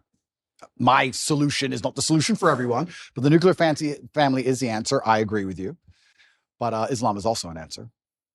Well, I don't know enough about the Islamic faith to be able to counter you on that point, but I do think that having all your children around the dinner table, brother, sister, rivalry, this is beautiful. It's beautiful. Of course. I want that for you. Of course. It's beautiful as well. The Candace Owens podcast is supported by Grand Canyon University, an affordable private Christian university with a vibrant campus in beautiful Phoenix, Arizona, that's ranked top 20 in the country according to niche.com.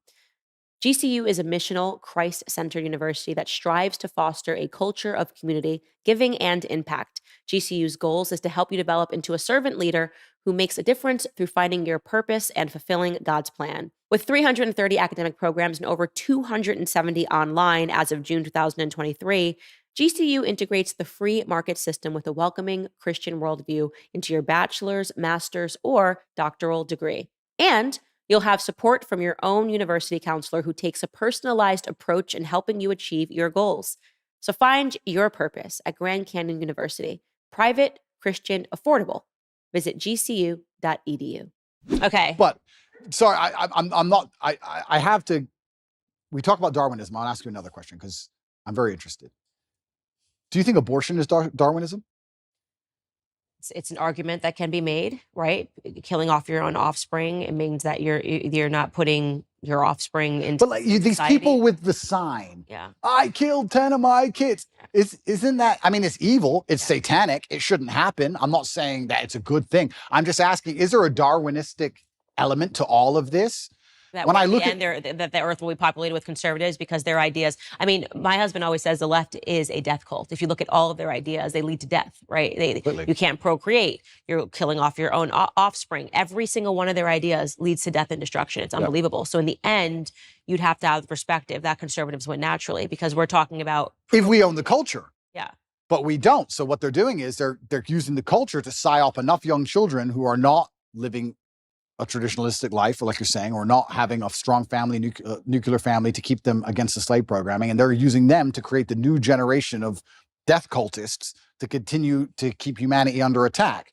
But I don't know. I really struggle. As a person, I try my very best to, my father had a saying, which I use, I allow manipulation to find out where my enemy wants me to go, and then I use my mind to break the trap and punish the perpetrator. And the reason he said that was because if you don't allow them to manipulate you, you don't know exactly where they want you to go. If they try to manipulate you and you absolutely not resist, you might end up taking another path towards the same destinations. You should allow them to manipulate you. Watch the slave programming, watch the propaganda, watch all of it. Find out what you want, then what they want you to believe, and then you can use your mind to instantly break the trap. I did it in COVID. And when I first watched COVID, when I watched the Italian hospitals and people falling over in China, at the very, very beginning of it, I sat there and thought, what do they want me to believe? They want me to be scared of this disease. They want me to be afraid. No, I'm not going to be afraid. So if I'm not afraid, what's the answer? Well, the answer is to go to which country? Sweden's open. Nobody talks about the fact that Sweden was open the whole time, never closed ever. I mean, interesting, we're in nightclubs the entire time people were locked in their houses. Nobody talks about this. It's like no one mentions it anymore. But you have to use your mind to break the trap. And I feel like I've tried to allow my mind to be psyoped into this transgender stuff or this abortion stuff. And even I can't even pretend to buy into it. I can't see how you can reach that level of delusion. And that's where I say, maybe it must be Darwinism, because maybe even with all of my mental capacity, I can't even pretend to be stupid enough to want to go and chop my genitalia off to then imitate a woman, poorly imitate a woman for the rest of my human years. That literally sounds like a form of torture. That sounds like one of the worst existences ever. I feel sorry for anyone who's fallen for that because they're never going to be what they want to be ever. It's just like the worst possible existence. I just can't think of anything possibly worse. And I don't know, maybe there's a Darwinistic element to all of these things. If we can just control the culture and make sure that no future children are psyoped into the death cult, maybe it should all fall apart, because people who truly are that susceptible. Me and my brother have a joke in the house. There's flies and mosquitoes in the house sometimes. Every time one of us kills a fly, we say, you've improved the gene pool. Because the slow one got killed. The fast one, he doesn't get killed. So the fast one's going to be here forever. I'm going to think about that every time I kill a fly. Every time you kill a fly, you're helping them get quicker. If we didn't kill flies all these millions of years, they would never be so elusive. I don't know. Maybe there's a Darwinistic element. Maybe I'm just trying to feel better about Maybe, it. yeah, maybe they're so evil they've decided we're going to kill off all of the people that are stupid. I don't know. And then we'll be left with just strong, independent. But then they can't control the strong, independent people. So then you got a bit of a problem there. I've got another question for you. How polarized do you think the world is? Do you think there's 2 teams? Do you think the globalists control everything? Do you think there's 3 or 4 teams? What do you think about that? I think it's probably now divided into 2 teams. Yeah. Because now you have to find more in common. It's like, how crazy are you? We may have been divided into 4, 5, 6, but now it's like, do you believe that children should chop their off, right? Or yes or no. Circle yes or no. Yeah. Right? That's where we're at, because you have to be so far deluded to believe this. And if you're just in some realm of sanity, we probably have enough in common that we should fight together, right? Just because like they're going after the kids now. It's like, and I think that is really where we got divided into 2 categories, where it's like you're either pro going after the children or you're against going after the children. And it's remarkable how many people are pro letting them go after the children. It's kind of scary, but that's where we're at. I think it's now pretty much 2 camps. It used to be more. I think so also. And then within you, obviously, there's little battles, and to me, they're meaningless. Yep. I think maybe I'm saying that because I'm a mom, and now so there's nothing more important to me than protecting children and worrying about what my children are going to face. I'm going to be the crazy mom when my kids are at school. I will be there every single day, looking over every assignment. Amazing. Leaning fully into the feminine role Amazing. of like, yeah. So I do think now it's come down to 2 camps. It's crazy and not crazy. I wonder what the future of the world is, Candace. I feel like I know everything and I talk like I know everything, but I'm actually starting to think things are getting Your dad might have had an idea. Yeah, I wish he was still around, but things are starting to get very, very strange. And yeah, and I guess also when we're talking about my libertarianism versus conservatism, I would never allow my child to be aborted, ever. I do think it's heinous and disgusting, but I will be honest with you. When I see people trying that hard to kill their kids, I'm kind of like, I'm not gonna lie. Maybe that's the libertarianism in me. Maybe, I don't know, but I'm just like, there's got to be a Darwinistic element to some of these things. I don't think they should happen. I would love to stop them all. I believe that all life is precious. I think it's heinous. I don't think that anyone should chop off any of their body parts either. But it does get to a point where it's just like, if you're that desperate to damage your own life and damage yourself, am I the person who's going to fight for you? I don't know. Well, these women are broken and they're brainwashed. And I like to think that if they hear the right message, something in the same way that I think a lot of broken men heard you say something and it woke something up inside of them. Very true. I think that they can land on my message and they can hear it and go, wait a second, that thing that was killed inside of me systematically from the school system and made me think that what it meant to be a woman was to be a whore, because that's kind of the message that's going out right now. 100%. To be a whore and hate children, which is the opposite of what it means to be a woman. Agreed. Then when they hear something and I talk about how aspirational family is and something is, or how much I love being a mother, and then I think inside of them, something spiritual happens where they go, wait a second, I think that's actually what I am. Yep. I've been conditioned to believe I'm this, but actually this is what I am. So I'm more hopeful that the more that we have better pillars in society, that we have people speaking out on the opposite messaging that Hollywood is bringing, on the glory of being a woman, on the beautiful of the yin and the yang, on that submission in a marriage is not a bad thing, actually. It's a beautiful thing. I agree. And these messages have been perverted, that we make a difference. And I think we know we're winning. No, we are now winning. they want censorship. Now they want the people taken off the internet. Now they want this person to go down. And that they weren't doing that when they were winning. They didn't care. Everybody was allowed to have a platform when Obama was president. Completely true. We are winning. And I just think it's an unfortunate of the human condition that people don't really like to learn lessons the easy way. They have to learn them the very hard way. And it's very difficult for us to sometimes sit and tell people the truth, and they just don't want to learn it until it's too late. I like to think that these women who hold up these I lost 10 babies, I killed 10 babies signs will one day wake up and feel very sad about what they've done. And they will definitely. And it's possible. Right? And it's possible. And I think even time will show them, God will show them with time. I don't know how I'd talk someone out of the transgender argument. Like, how would you convince someone who is 100% certain they want to mutilate their body to not mutilate their body? That's a scary one to me, because their mind. And that's also one that you can't really undo, which I think is sad, which is why the suicide rates go up after transitioning, I think, is once you do it, you've committed. But I've sat down with a man that did that, had the full surgery. His name is Walt Heyer, and he's dedicated the rest of his life to waking up other well, that's the most noble thing you can do. Yeah. He's like, this is what I did. This is how I was convinced. This is how I was brainwashed. This is what happened to me. I was actually just molested when I was a kid. And I just wanted to get rid of my identity in any capacity. So I did the most extreme thing that I could possibly do. I platform those individuals. And I think that he runs a not-for-profit now, which, Sex Change Regret. There's many people that are like him out there. And yeah, it's going to take God, it's going to take spiritualism, and it's going to take repurposing your entire life after you do something that extreme. Hopefully, just us having this conversation prevents people from making those sorts of very serious decisions. And, but this is why YouTube will try to censor this conversation. Right? I mean, that's the whole point. Is my face is on it. You're in trouble. So I'm going to ask you a few more questions if you don't mind. My face is trouble too. I would just like to state. Yeah, of course it is. Why do you think marriage has reduced in the Western world? Why do you think less people are getting married than before? Conditioning. It's all about social conditioning, and it's about the feminist messaging, going back to our conversation about the matriarchy.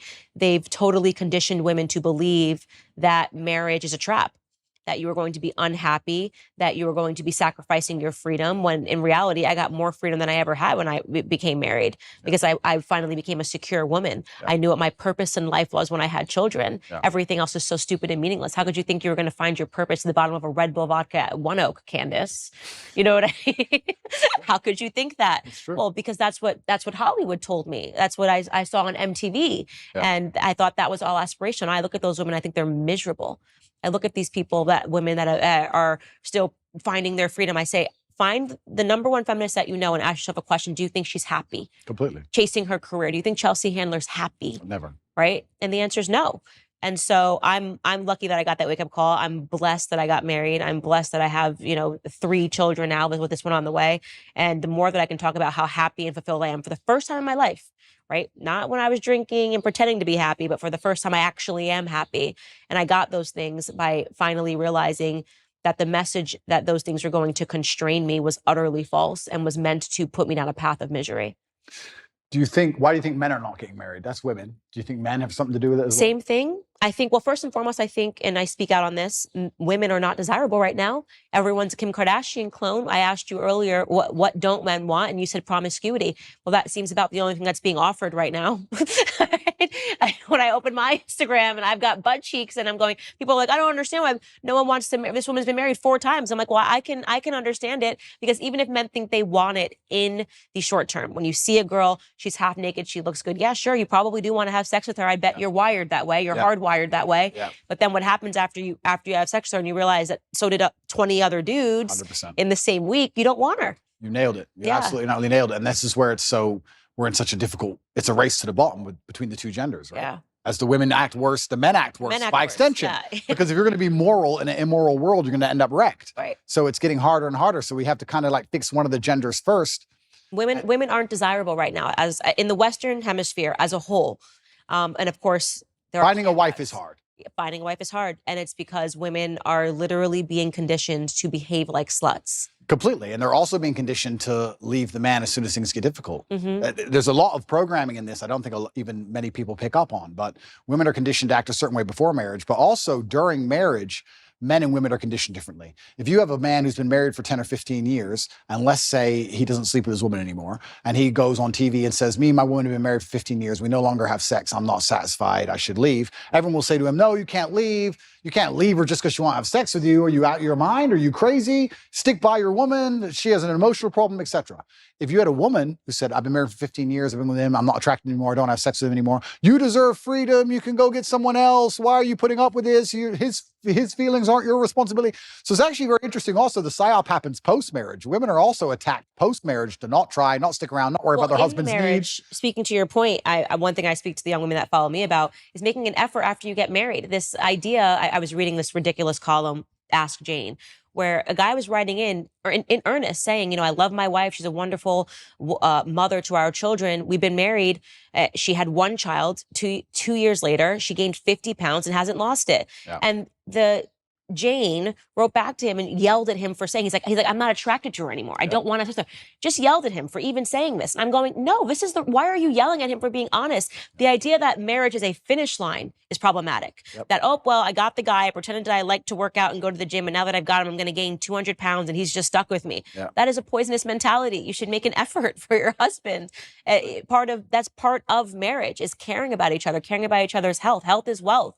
So it's even that is toxicity, to say to a woman, to say to a man, well, you just have to like her anyways if she's 300 pounds and doesn't care anymore and sits on the couch all day. That's not what marriage is really about. Completely agree. And I think everything in life is rented. I don't think anything is ever owned.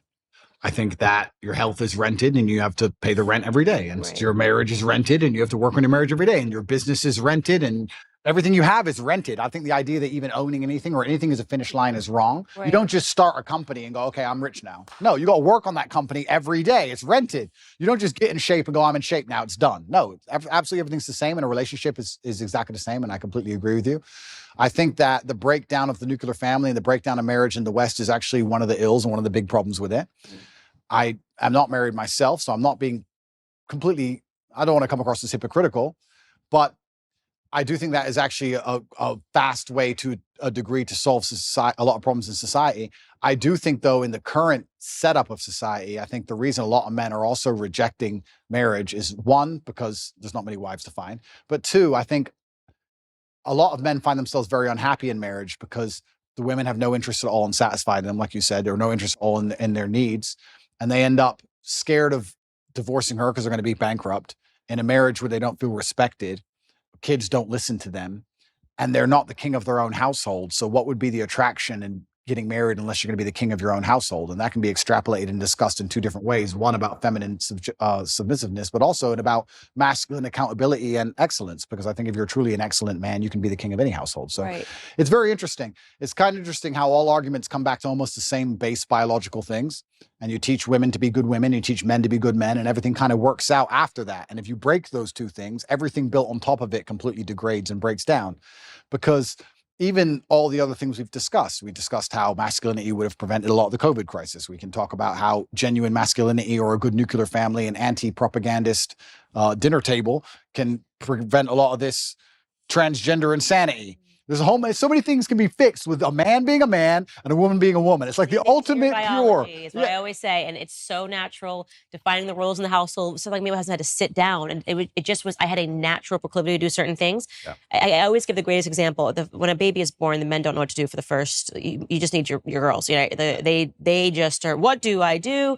And I remember, thinking about every diaper size, transitioning, what clothes he needed, what onesies, all of the stuff. George, not there. I think Georgie must have been, that's my son's name, Georgie, must have been 2 months old. And I said something I don't even know what I said to George, but I had realized that George had already opened his college account, things that when I tell you, my brain was I was just like, where are you? I'm sitting here thinking about the day-to-day. He's thinking about his future. 100%. I don't even know when I would have. I think still to this day, George is now 2.5. I still would not have opened an account for him. It just is not where my brain was. 100%. And so I love telling that story because it just speaks to how different. I'm like, did you try to feed him? He's like, I don't know why he's crying. I'm like, have you tried giving him food? And then he's like, I've already sorted out his bank account. So when he turns 18, I'm like, where are you? Men and women are different, and it's beautiful. Those differences are beautiful. Completely. The sex differences are a beautiful thing. Our instincts are beautiful, and we need to stop shunning them in this society. I love being a woman. I love that my husband's a man. We shouldn't be making someone feel badly about being a woman. We shouldn't make someone feel badly about being a man. Well, absolutely. And if I had to be pessimistic about why they're doing it, pessimistic and also very realistic, they want to cause absolute chaos and confusion, because during chaos and confusion, you can implement anything. Of course, slavery. It's slavery, right? People will give up their freedom for only one thing, and that's safety. So they have to inject chaos and they have to inject confusion, and they want us confused at every level. At every base level, they want you confused. They want you confused about why your kid doesn't listen to you, why your marriage doesn't work, why you're broke, why they want you confused from the ground all the way up. So you're just confused. So when they come along with some sort of solution, no matter what garbage it is, you end up just adopting it because you're sick and you need a medicine. So absolutely, they attack masculinity and femininity because it works so perfectly together. And if they can break that, they can break all of society by extension. And I think they've done a pretty good job of doing exactly that. And it's amazing if you look at these ideas we discuss and how ridiculous they are and how I feel like it's a psyop to even convince me to waste my time convincing people that a man is not a woman. It's done on purpose because they have the world so confused now that they can come at us with absolute garbage and it needs a discussion. If we had the basis of masculinity and femininity in the household, how much harder would the transgender argument be to implement? Think about it. Well, she's a woman, I'm a man. No. But now they got people thinking we're all the same. It doesn't matter. Gender is not real. All this craziness because of the breakdown of the basics. So this is why perhaps they see you as such a threat and they see me as such a threat and they see us as such a threat because we've just stuck to the age-old adages and the age-old ways that people have always been. And I do think that one of the reasons why they dislike me so much is because, yeah, I certainly live a teenage boy's dream. But if you want to inspire the next generation, how else are you going to do it, right? You have to have the fancy car and the big yacht and all these things. And by inspiring these men to stand up and think for themselves and resist the slave mind, it's doing genuine damage to their slave agenda. Genuine damage to their slave agenda. And I think that that's why I especially ended up targeted. I truly believe that's what's happening. I think there is an element of it that it's you've captivated young men, and that is a very important demographic in order to sustain an enslaved population. Is you need to poison men, and I think 100%. that is true. So, in closing, other than the fact that we've agreed that you're going to get married in the next 5 years, sure. I get 4 wives. No, not 4 wives, just one monogamous relationship. Okay. What does Andrew Tate's life look like in the next 5 years? You've built your audience. You did it with your own grit and determination. There are people following you. I hope that if there's anything I leave you with, it's that in those moments when you are sitting across with someone like Adam 22, you remember that there's the 12-year-old and the 13-year-old boy that is going to be watching you. And I think you did a good job, by the way. I think you said that you didn't like it, and that was important enough. But what does the next 5 years look like for you? Yeah, I want to do my absolute best. I had someone say to me the other day that I'm the richest man in the world, and not because of my finances, but because I actually have people whose lives I save and help. And I get a lot of people out there who genuinely feel a lot better because of me. And I try my very best to tell the truth and live true to my heart. And I live with my brother, and I've got a lovely family, and I feel like I've got everything almost ticked off. And my plans for the future are primarily to continue to tell the truth. I think that we're now winning. I think there's been a pendulum that's swung, and people are tired of insanity and they're tired of being lied to. I like the idea of young boys who follow me just doing even one of the tenets I teach. If you want to just work hard in the gym and become a fantastic physical condition, or if you want to get financially secure, just one of the tenets I teach can genuinely improve people's lives. I like the idea of that. And I want to have 10 sons. And I need to make sure that all 10 are Andrew Tate 4, 5, 6, I'm the third, 7, 8, 9, all the way up. And I have to make sure that the next generation are being produced, and they have to be strong enough to deal with a Romanian jail cell and deal with a matrix attack. So it's going to be a very difficult upbringing, and I'm going to make sure that I'm very dedicated and focused on creating the next generation of super soldiers to resist enslavement. So my plans for the future are pretty simple. I'm going to continue to tell the truth. I'm going to live true to myself, true to God. I really appreciate the audience he's given me, and I know that I have a massive responsibility. It makes me a better person. I'm going to be the best person I know how to be, and I'm going to have 10 Andrew Tates. That's my goal. That's the plan.